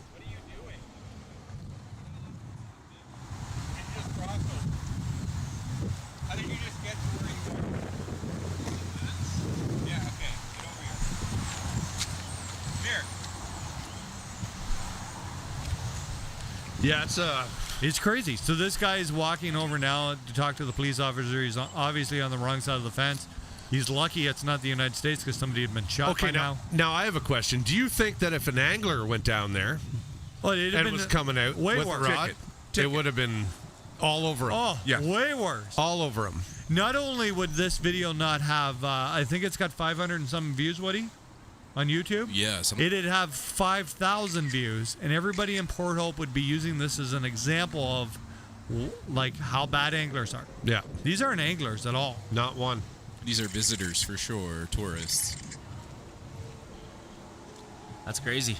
Yeah. Isn't that insane? Okay, now you at some point that film, there's another police car beside them there, right? There's 3 cruisers. So there's there, 3 yeah. cruisers there. I'll guarantee you right now that's taken more police manpower that it's shut than it would if it was open. Yeah. They got the time and the money and the force to be there now to stop trespassers for doing this. That's Why true. not just keep it open and deal with the bad guys there? One police car. Yeah. I don't know. Like, this is a weird situation. I live 10 minutes from here. I had no idea this. I assumed that everybody was just staying away from the river. Yeah, what it looks like here, that I think only the one guy, I think the copper... Right there, he just gave him the ticket there. Hopefully it's a reservation for 2. Yeah, but I think it's only for him. Because if it's 2 different people, you'd get 2 different tickets. For sure you would. Right? You get a ticket, and it's Yeah, not, yeah. okay, I'm going to give you a ticket for both. I think he gave him a break and only gave him a ticket, but, you know. I think, is there a fishing part in this? There is. Yeah. Yeah, but the guys are legally fishing, Oh, okay. right? It doesn't actually show But them they were- going down from the bank. They're No. already on that Yeah. riverbed that we talked about last show. Yeah, the guy's They're- there with a kayak, another guy's there in his waders. Yeah. So we don't have to watch this whole thing. So what do you guys think? Why are people not following the rules? And how does this play into anglers? Like the backlash from this? I think all that rope is a waste of money. Honestly, Well, they should have at least gave enough tickets out right there to cover the cost of the rope. the Yeah, maybe. rules aren't if you want to look at this from a COVID standpoint or just a Ganaraska standpoint? Both things. We can get into this all. Honestly, Well, the and this isn't to get political on this show or anything like that, so you can stop me if I am. The rules contradict themselves too much. What do you mean? Okay, so we can't do this during COVID times. Yeah. Being groups, this and that. But we were allowing protests, Oh, here's the fishing. right? So we were allowing protests. Yeah. You know, even in The Prime Minister went to a protest with thousands of people. I love how this guy's scared of the fish. you know, in my opinion on that, Ian, is as a Prime Minister, I don't care what party you're from. Your job would be, and this isn't about the cause, or I'm not saying or anything like that, but what I'm saying is, if there is a protest going on of any kind, your job during a pandemic would be to address it and say, I understand your concerns, but now is not the time. Maybe not necessarily join them. During a pandemic, if we can't put bars and restaurants, we're not allowed to have our family over Thanksgiving, why are we allowing the protest? Like, if it's as serious as they want it to be, then we need to, like, these are strict rules for everybody, no matter what. And I think the rules contradict themselves too much. Mm-hmm. For example, people don't want kids to go to school. They got no problem putting 30 adults in a bar, socializing, sharing drinks. Well, now we've cut way back on that, and I'm not saying what's right or wrong because I don't know, but I'm just saying like everything contradicts itself somewhere. And that is a true statement. I read today that we had over 700 new positives big today. Numbers again. The big numbers, the most we've had. But you brought up a good point that they're testing more. Yeah, so these testing centers have ramped up now. Like I think Ford's done a great job at getting more people on board for testing. So way more people are getting tested. So I drove past the Peterborough one last week. It was lined up it was like a 5-hour wait. Mm-hmm. Wow. Right? So and that was the same in Oshawa. My fiance went to Lindsay and waited an hour in line. Exactly. So way more people are getting tested. So of course we're going to see a spike. So you're probably at the same risk, and I don't know the science. It's just my theory I came up with the last couple of days.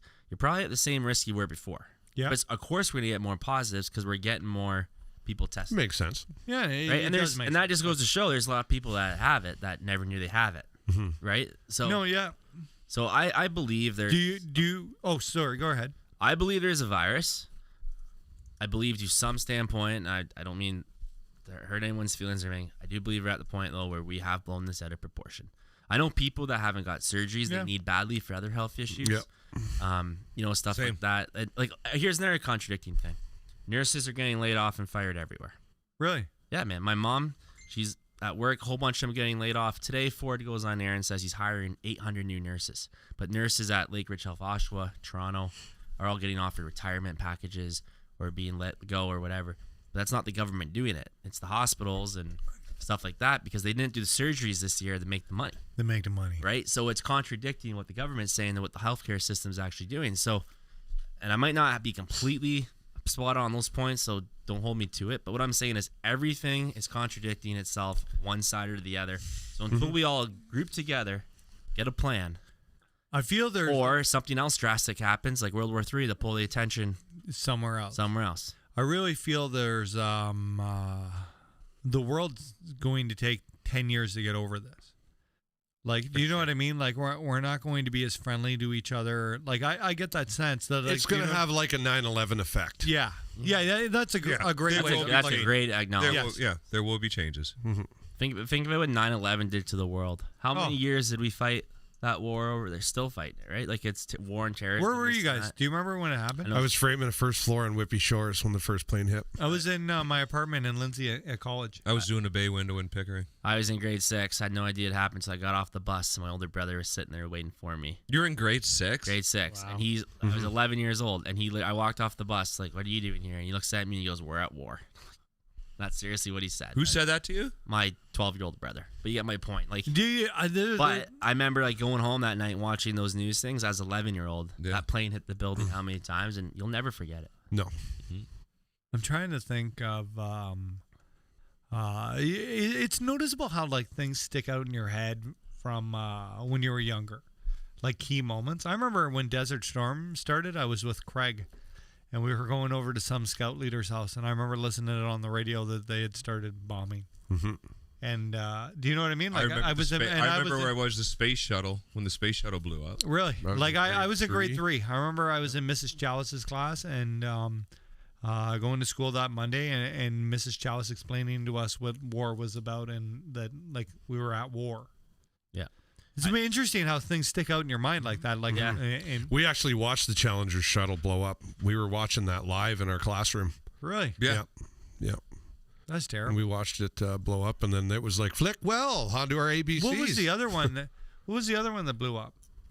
The Challenger, and what was the last one? I was like Discovery? 19 or 20 Or there's the Discovery. when that one happened. The Endeavor, the Columbia. You guys want to hear a really interesting And the story while Challenger. we're on the spaceship and we'll never get back here again? My great-grandmother, Hazel English, grew up in Bobcaygeon, born in Bobcaygeon, never flew in a plane till she was like 70 years old. Like real country girl, right? Like looked after our family farm, owned a ton of stocks in the co-op. Like good old girl. Her husband, Carmen, fought in World War I, came back. She, when she had sold the farm rights to my great uncle, and she started going to all the NASA blast-offs in Florida. Oh, yeah? As a 70-year-old lady, she would go and down to Florida, and that became like her jam. My great uncle Gaius would go with her, and they would like go and sit in the 60s and watch the space shuttles. Wow. And she lived in Bridgenorth, and she would leave the farm. That's the only reason why she left the farm was that in church. And she actually drove a Cougar. Like do you know what I mean? Like muscle car. I drove a Cougar once. So, but yeah, isn't that crazy? Like, and we were just talking about like how different things were. Like that was a big deal. She was in her 70s. She died in her 90s. I remember meeting her, and she would go to all the shuttle launches. Like, times change, man. It's crazy. But that's happiness, right? Did you see how like simple that would be to That's what I'm like saying. It's like get on an airplane, go to Florida, go to like Kennedy Space Center or wherever they do that, and just watch them blast off, and then come home back to the farm. So like, have you ever like you say go in the woods hunting for a few days, like backpacking, like you do my bear hunt, and you sit there and you kind of think about it, and you realize you can simplify your life. Like you don't need everything. Like you're there for 3 days, you're not missing anything. Like you don't have your phone because it doesn't work. Like we could simplify our lives as humans. Like, Just with this COVID stuff. Yeah, like, yeah. How many restaurants didn't you go to? How often That's did you just stay it, right? home? And I still got fat. Like it's crazy. Like, but anyways, you get my point though. Like I'm a big believer. Like cell phones ruin the world. Like, do you remember like as a kid? As good as social media is, it's bad too. Like, do you remember CB radios? Yeah. Like my dad had one of those in his truck. We had them in all the tractors. I still have. That My was dad the had one. coolest thing, man, to pick it up and talk. Like it was, and what our do you kids know? never experienced that. What is the radio like? You're right there. There's like a movie about it, but it's like The ham radios? like is that what it is, Woody? Where you can like pick up like Russian, Yeah. like Yeah. like because there's something going on, you can talk to somebody. Yeah. Like that was the original like MSN. Yeah, you need a license to do that. You need, Really? like a license to work a ham radio. Yeah. Huh? I just think like, You're right on the point here, but and like, we're never gonna go backwards, unfortunately. no. Everything else is changing. 5G, like our kids are all only gonna learn on laptop. Like it's all changing. Like even like we were talking about Woody, like the companies I represent, we always fly in for sales meetings, this and that. We've done everything over Zoom, and some of those brands, they'll never host a national sales meeting again. It will always be, and like I hate to say it, we accomplish more in like one day on Zoom than we do in like 3 days in the office, right? Like Yeah, because you're getting it over with. yeah, so some stuff's gonna change for sure, and like you're gonna miss that. Like I predict in like 5 years, you're gonna see a lot of empty office buildings. That's what I think. Because too. one thing we're learning, and- one thing we're learning is people can work from home and do the job well. Yeah. And you know what? Also, they're going to realize is that this can now be outsourced to cheaper labor because it can be done anywhere in the world. For sure. That's my So, fear. Yeah. Yeah. Yeah. Yeah. But that goes back to like what Woody like and you just said. So everyone's always like, well, I might get political, so you can shut me off. Just turn my mic off, Woody. But like people are like, for example, saying, well, we gotta, avoid China and bring, manufacturing back to Canada and this. Yeah, I'm sure we are, but if we bring it back here, it's going to be automation. Like it's going to be robots and automation. it's Like, not are you jobs. going to make those shoes for $3 an hour? No, No. because we all want 18, 20, 21, $25 an hour because the cost of living in Canada. So like, unless you guys all want to pay a lot more for stuff, we're not bringing most of that production and manufacturing back to Ontario. Here's a little more food for thought about like the golden age of the world. The golden age in the world is really the 50s and 60s in every in North America. Right? Like before that there was hard times, and if you think about how far we've come from like the War of 1812 and like the West, like the 50s and 60s are where it's at. Like a father could go to work at GM, make enough money to have every toy on the planet, pay for the house, wife stay at home and raise the kids, make sure there was like 3 good meals a day, and they could have a cottage up north and a hunting camp. Here's some food for thought. And Mr. Barstow and I talked about this on the weekend. Guys used to go out goose and duck hunting and wear a plaid shirt like this and shoot all kinds of like, right? Yep. You can talk about your balloon story in a moment. We've not only complicated our world with cell phones, we've actually like complicated the woods, because we've made like ancestral impacts on animals that they're way smarter than they ever were, right? Like you have to have a ground blind, like let's say layout blinds come out, right? Dave told me when he was our age, they just laid out in the field. Yeah. They would have a decoy as a pillow. Yeah, so like my New Do you Brunswick. get what I does mean? That. Yeah. Do you get what I'm saying though? Yeah. By like having better calls and more lifelike decoys and layout blinds that you blend into the ground perfect, we've almost made it harder and harder. Same thing with fishing, with like as awesome as like the newest this and this. We've educated these fish out here. 100%. Do you know what I mean? Like 100%. Like it goes. Should I tell that story? I'm like, yeah, go. So Yeah, like, right. So when I got into hunting, you know, I bought my first shotgun and all that stuff, and I wanted the goose hunt so bad. So I lived on a farm. Like I rented my grandfather's farm at the time, like north of Bowmanville, and geese would always fly over it. But I couldn't get them to land or whatever. So I got a goose call, and I would honk and honk and honk, nothing would work. Well, I couldn't afford decoys. Like I was literally flat out broke. Did you try your soft hands? So, anyways, oh man. Okay. So, anyways, I went online. I started researching the geese toys. So, like, I mean, I was broke. Like, me and Leanne were broke. Like, we were like literally eating macaroni and stuff like that. So, I went online and someone said use balloons. So, I went to the dollar store. I bought wood and like barbecue skewers and black and white balloons. I set them up in my field. And I got my first flock of geese to land in them. Really? And I shot my first goose. It was, and honestly, it's crazy, and it will work.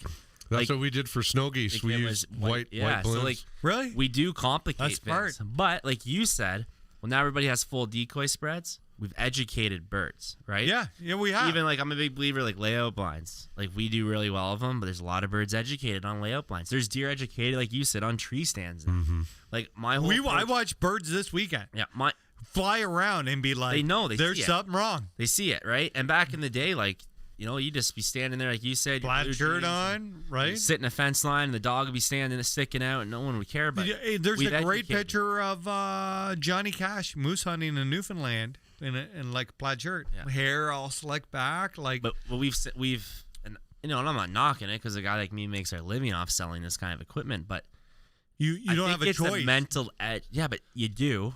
And I'm going to try to simplify. I don't know if anyone saw my Instagram today, Kyle. Yeah, I saw it. But I said I'm taking a new approach this year because I'm simplifying it. Yeah. Right? I'm grabbing a lawn chair and I'm just moving throughout. Like I'm sitting in different spots. Like I'm not necessarily always going to that stand. Like I'm going to grab a lawn chair. I'm going to grab a hang-on stand. And that might not be simplifying it, that part. But like we, in our heads, always want to give ourselves the mental advantage. Yeah. So you're like to my okay, so you work all week and you're like, I'm going deer hunting this weekend and I only have so much time, but I feel like I put in a ton of work. I need everything to count. So all of a sudden you're like, hey, I need scent blocker camo. And then the next guy's buying Ozonics, right? Yeah. Buying this, and then it's like, hey, you know your bow is gonna harvest a deer, no problem. You're like, I think I need the latest and greatest bow. I need a new scope on my gun, and that's all fine because it's like we talked about a truck. Like people buy them for a couple minutes or whatever, and it makes you feel good, but. I don't know, man. I got buddies that kill way more deer than me, and they're always smoking a dart and wearing their, construction, orange construction vests from work and blue jeans and work boots. And that's with a gun. You can do that. And there's a certain time of year, which is going to get me back, and I argue with them too on this. During the rut, like, dumb shit happens. Mm-hmm. Yeah. If you want to be a bow hunter, like 1st of October, end of December, November, those deer are not running with their nose to the ground necessarily. Like, they're coming in differently. So I just think that everyone in their head, at least for me, anything I can make me feel like I got the edge on that buck, I'm buying it. 100. Sense, all this stuff. There's nothing wrong with having new product. I don't want anybody to think like we're dishing on new, like everybody here's needs the thing. a Panoptix. Like sure. yeah, like if you got money, seriously buy one. But I hear, and I will be totally honest. And like if you got money, you like this stuff will help you so much. Yeah, but But don't feel the need to go into debt. Yeah, but to like into this silly. If you're an 18-year-old kid, don't go get a Visa card to get a new bow. Like I have so like much. you like camo. buy a used bow. And here's the thing too, like camo isn't the most popular thing anymore. Like if you watch like Meat Eater, those guys hardly ever. Do you know what I mean? Like you can hunt in a black coat. Like I've been. It depends where you're hunting. That's right. There's lots of times early season. I goose hunted all weekend, and I hunted in a pair of Under Armour khakis and an Under Armour one of those slide over green coats. Yep. In my layout line. Mm-hmm. Look at the dove hunt. I didn't know any better. I showed up in full camo. These guys are in jeans and t-shirts, and I'm like, okay. Well, most guys would wear camo dove hunting, so I think you were in the right. There's lots of times to wear your full camo, and there's lots of times where you can get it. Like I'll wear camo when I bow hunt, right? I might wear like a hoodie that is green instead of a camo one. But if you're gun hunting, I don't think, and you're going to make a 100-yard shot, I don't think he's going to be like, oh, that guy doesn't have the latest and greatest. Well, you're wearing orange, right? Right. But do you know what I mean? But I think it's to what Sean said is like, those things won't, like to kill that big buck. Like we're talking about the blower deer getting smart.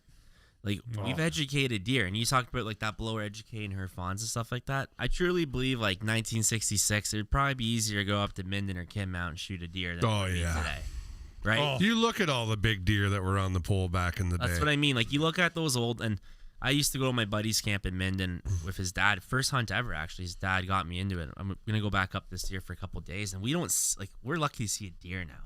But you look at the pictures and stuff, man. Like there's some dandies. Like, but it was different. But I just truly, there's more cottage development now. There's more of this. There's more of that. Like, and I do more traveling. Like, where you hunt big timber deer, like where Sean hunts, that's way different. And people are gonna not like me up this. Way harder than the agriculture deer we're hunting down here. Yeah. I honestly Agreed. and like you're not just hunting at cornfields and this and that, and here we're hunting transition zones between fields and small pockets of bush and this and that. Like even where like me and James hunt, it's all big timber, right? And it's close to here, but the closest agriculture field, so baits work. But I do get a little bit of kick out of some of these guys playing food plots beside a cornfield. Like it blows my mind. Right? Unless it's a kill plot. I have probably close to 120 acres of food plots of soybeans. Exactly, but you guys are hunting transition zones. You know where the deer are crossing. Yeah, totally. But during the rut, I'll hunt those. Like they're coming to those fields. Yeah, it's just a matter of time of what time they come. Like they're coming to a soybean field. Yeah. It's a food plot the size of the town park down the street. Field. Like, do you know what I mean? Like it's huge. Like there's all kinds of eating there. And there's a kill plot that definitely serves its point around bringing them into us. But I do think like where Sean would hunt, or any of you guys that hunt farther north, like timber, where guys are running dogs and all that stuff, that's a whole different discussion in its own. But I think it's harder, man. It's way harder to shoot a deer. Really. I really want somebody to take me.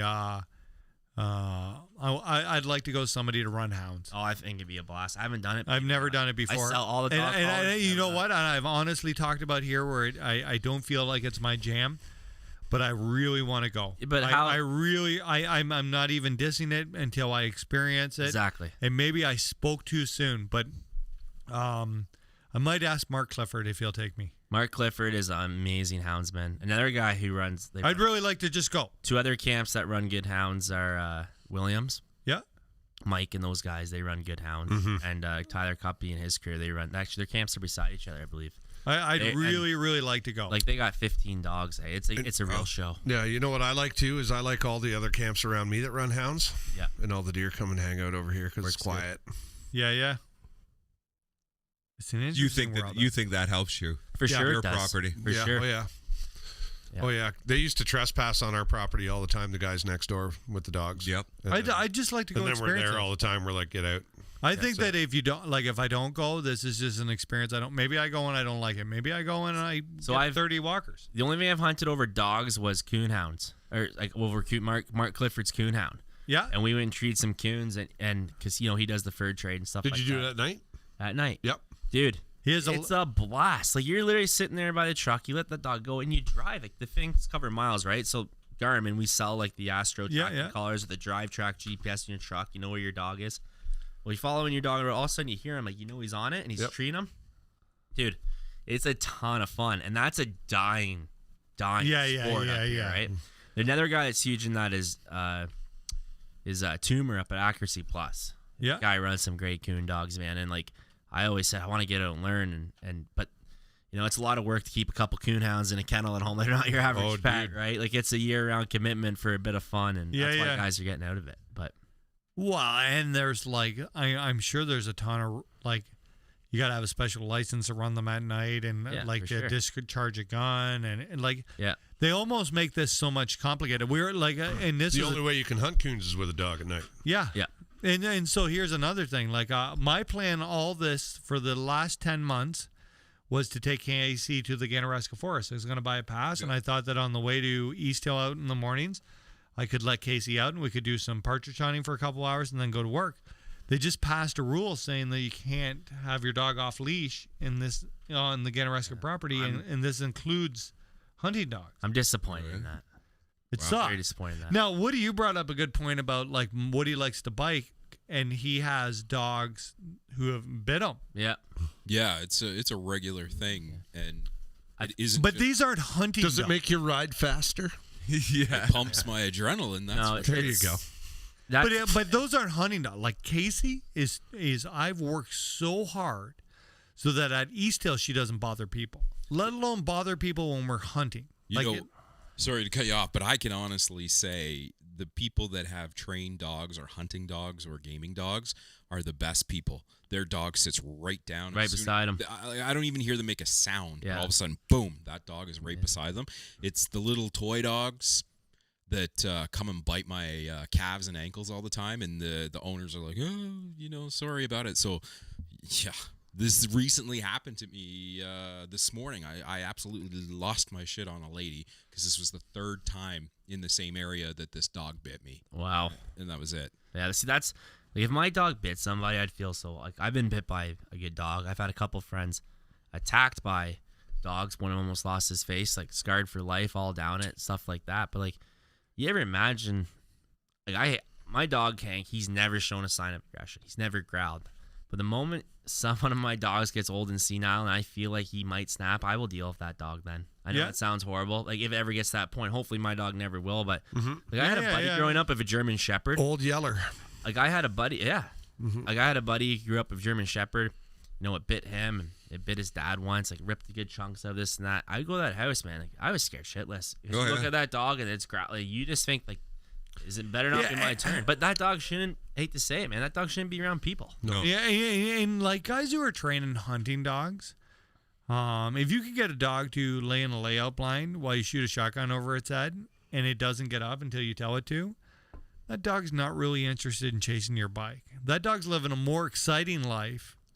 And do you get what I mean? Like that dog, 100%. like somebody running down a trail is the dog's like, that's just a person running down the trail.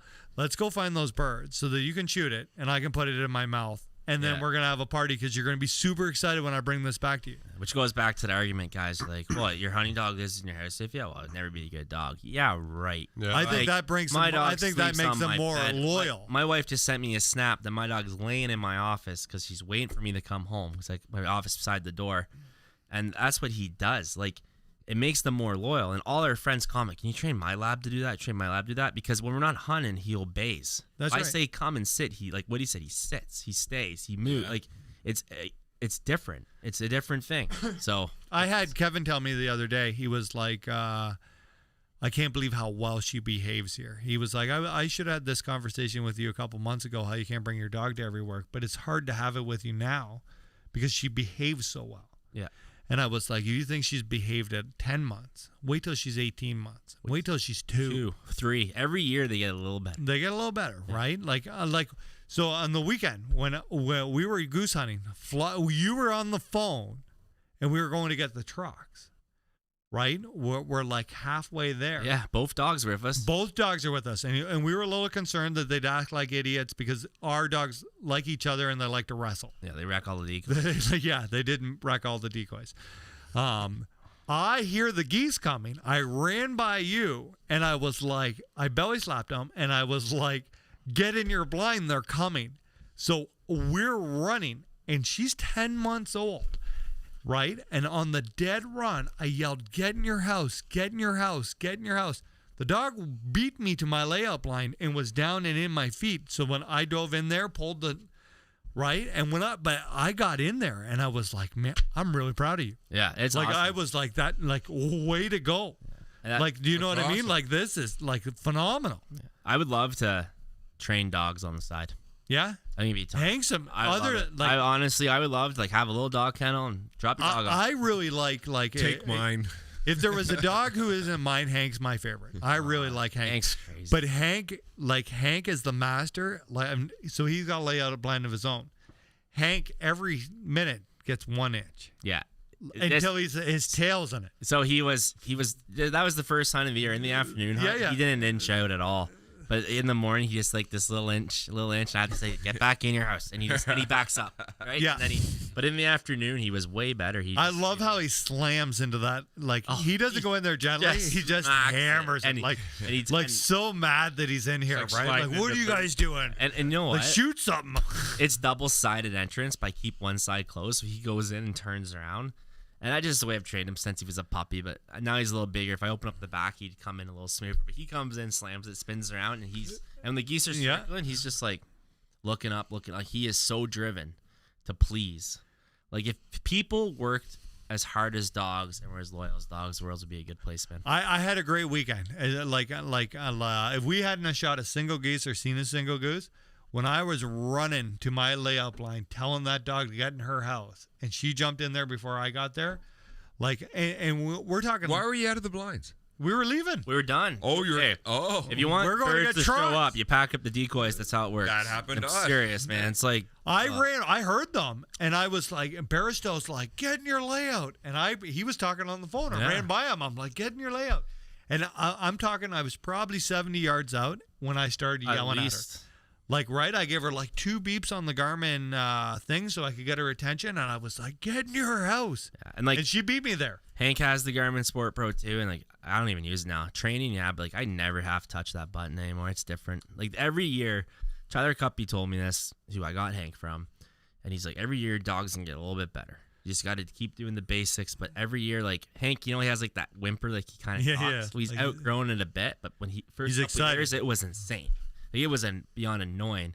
But every year he gets a little calmer, except when he sees people like Ian. He's too friendly. He wants, he's all over your leg. Yeah, Wants to jump in your truck. Like, I had to get him out of the FedEx guy's truck the other day. Casey does Seriously, that. like I'm outside, like cleaning crap up. FedEx guy's in my driveway. He's there every single day. I'm walking around, and I go around the back. Hank's like up, like in the cargo part. With the guy could have closed the door and just driven away with him. Like, Casey at East Hill, Casey gets in the delivery trucks all the time. Totally like guy opens the FedEx door and in she goes, like searching it all up. It's a ton of fun, man. I miss my dog. Yeah, it's tough, eh? Big time. Here's a regret I have that I wish that when Montana and Bailey were younger, I would have been into this stuff. They would have really enjoyed it. I wouldn't let those two off the leash when we went places because I was so worried about them getting hurt. Hank can't walk on a leash. Yeah, he won't. Casey's he just walks terrible. beside me. I'm really glad that I had those two, and those two were like such great dogs. I'd never had to put a dog down before those two. Like I never had a dog long enough to ever have to put them down.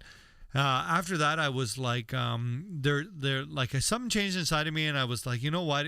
If Casey gets hit by a car, at least, and this might sound terrible, at least you got to do what you want. Like, you can go run around. Like, do you know what I mean? When we go to somebody's house, I never have that dog on a leash, right? If you get hit, like, it really sucks, and I'm going to be really sad. But up to that point, you got to live your best life. And that's really important to me. If there's any regret I have, it's that I didn't let Bailey and Montana just... I really wish I was like... let them be dogs. Because I was so overprotective of them, right? Because I didn't want them to get hit by a car. Yeah. So she goes, like, she's terrible on a leash because I never have her on a leash. I never, even when I get to East Hill in the morning, take her out in the field, but I never have a leash on her. I let her go out in the parking lot with no leash on because she listens to me, right? I love like taking him to the vet. Even like, he's excited to go anywhere, and even the vet comments say your lab is like so well behaved. He got a bit of a dad bod on him too now because we kind of took a bad summer, but we're getting it off. My dog runs like the wind. Don't ever take your dog to the vet when somebody has a chicken in a box. In the living room. That's a great story. It was an A&W box too. Casey retrieved Bearstow's father-in-law's chicken for him. Oh, did it I heard survive? that. Oh my god. Did it survive? Yeah, but he got sunburnt. He's got no feathers. Man, so we were in the What do vet- you say after your dog's carrying around somebody's chicken? we were in the vet once. So Hank taking Hank there, I don't know, checkup shot something. And this girl walks in and it's late at night, it's like 10:30. So she has this box and it's literally says A&W, like the burger chicken place on the side. And Hank's just like going nuts. And I'm like, what's going on? Like I thought she has like a guinea pig or something. And like Hank's going crazy and he's trying to like get to this box like for 5 minutes. And finally I'm like, you mind, like, what do you got in that box? And she goes, oh, it's my pet chicken. He hurt his foot. And I'm like, oh my gosh. Like, you got a bird dog here, a chicken Yeah, 5 yeah. feet from. He's losing his mind with Sam. And then I'm sitting there looking at the box. I'm like, you brought your chicken in a chubby chicken box to the vet? Like, it literally says A&W, chubby chicken on this side. And you got, and she's, that's and she's amazing. like, well, I work at A&W. Well, we were Wow. I got out of the truck and Casey was with me and Dave's like Kelly wanted to let me know there's chickens and I never thought anything of it. And like, you know what I mean? And I was like, I don't think she'll bug the chickens. So Casey went with Dave, and by the time I got there was like a pile of feathers, and Casey had this chicken in her mouth. And I was like, oh my God, there goes permission on this farm. I would just eat chicken that night. So I messaged John or Dave, and I was like, hey, I'm really sorry about the chicken. He's like, no, John said it was all right. He lived through it, but he's sunburned and he couldn't go in the roost because he was so cold. Yeah, that's awesome. Okay, before we do final thought, I want to talk about the new Hover Dons. I got a pair of these from Under Armour. Super comfortable. I'm pretty pumped on them. I am really pumped on these. Yeah. I really like the ankle support. I wore them on Sunday because Saturday morning I wore Crocs in the dew and I had wet feet. But Yeah, you did. Like super amazing. These are super comfortable. I really like how light they are. I like that they're waterproof. I like this like plastic piece in the back to hold your ankle support. Yep, they did a fantastic job designing that boot. So that hover system comes out of like their athletic line. You've seen it in shoes and stuff. It's basically like their energy cushion platform. So for them to transfer into a hunt boot, and they're just starting to kind of pick up because the time of year, the season. Yeah, they were just launched. Keep that in mind. Man, I haven't heard a complaint about those boots yet. So waterproof? Fully waterproof. Yeah. So you talk about the insulation of these. I'm going to show you guys inside. These are 400 fill. Talk about the insulate versus. I think we may have covered it on the last time I was here. So these, I'll just do it quickly again because it is interesting. So these are Primaloft insulation. So Primaloft would be like a company that, you know, Under Armour, other clothing lines license out their product. It's like Gore-Tex is a, you know, its own brand that clothing companies use, stuff like that. So Primaloft. What it is it's basically it's a sheeted material. So if you like see boots that say like Finsulate, you know, it's a very common insulation. Finsulate's like a down, so it's blown in. Primaloft is sheeted, so it holds its structure and it wicks moisture better.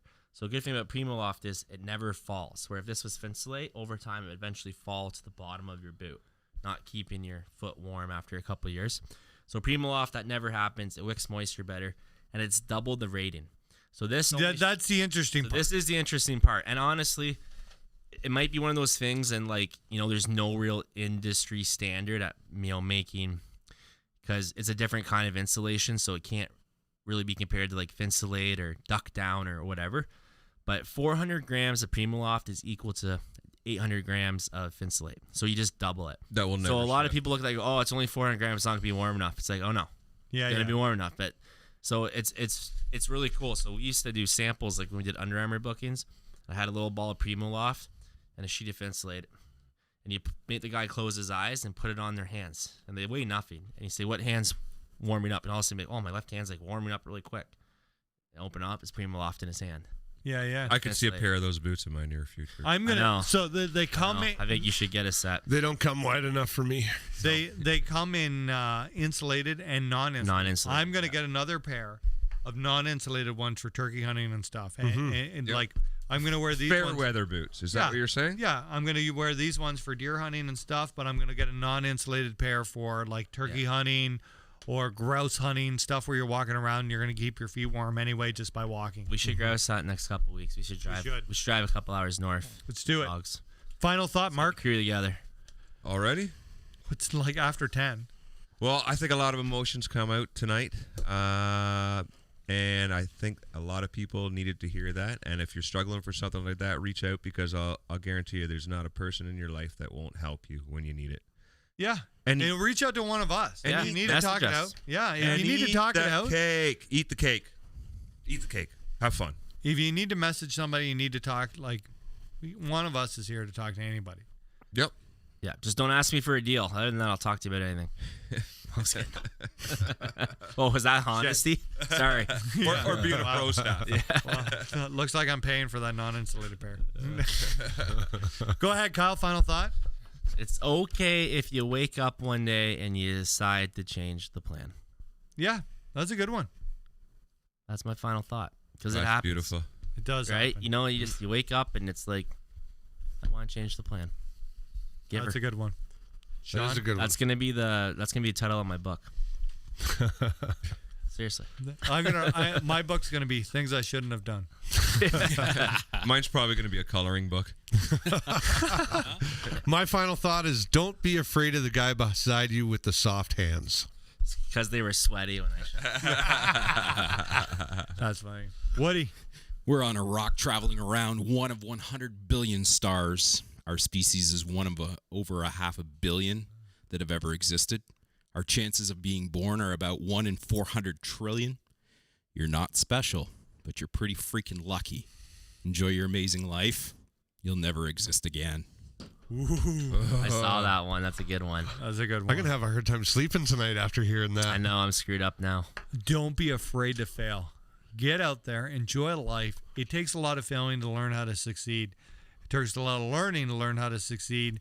And it's about the adventure to get there. If you are too afraid to take the next step, if you're too afraid to take risk, it's never going to happen for you, and you'll always be chasing something that you can't achieve.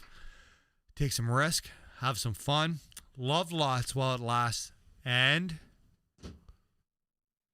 don't just be the fear fishing guy. Be everything you can. Have a great night. Thank you so much for tuning in. You guys are beauties. We'll see you in 2 weeks, Monday. Au revoir.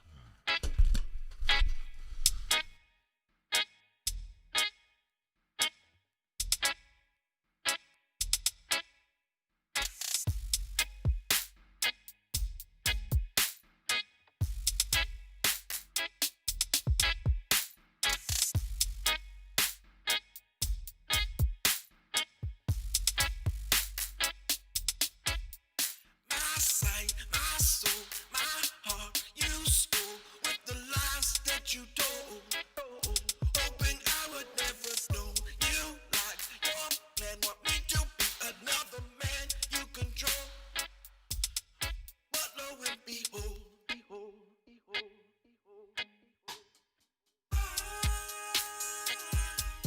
see that you might be confused. But I am not a fan of being used. For your greedy ways, your ways will come to see its days. Believe me when I say that the people will unite as one. The fight is never done until the right has overcome and the wrong is washed away.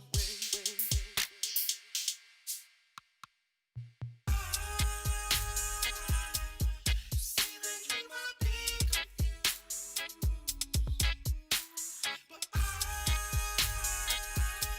am not a fan of being used. For your greedy ways, A few hundred years, my soul was there, and now I'm here. Don't mean that I don't care. Some ain't sincere, some are fair. But when the power's clear, integrity is rare. But I ain't gonna sicko with the facts and lay down with no hope. Relax and enjoy to the max what you got where you at while they climb on a thin rope. Well, what they try to do is sedate us, teach us how to hate and separate us. Never really wanna tell it straight, just pretending what is great while they try to recreate us. sight, my soul, my heart, you stole with the lies that you told. Hoping I would never know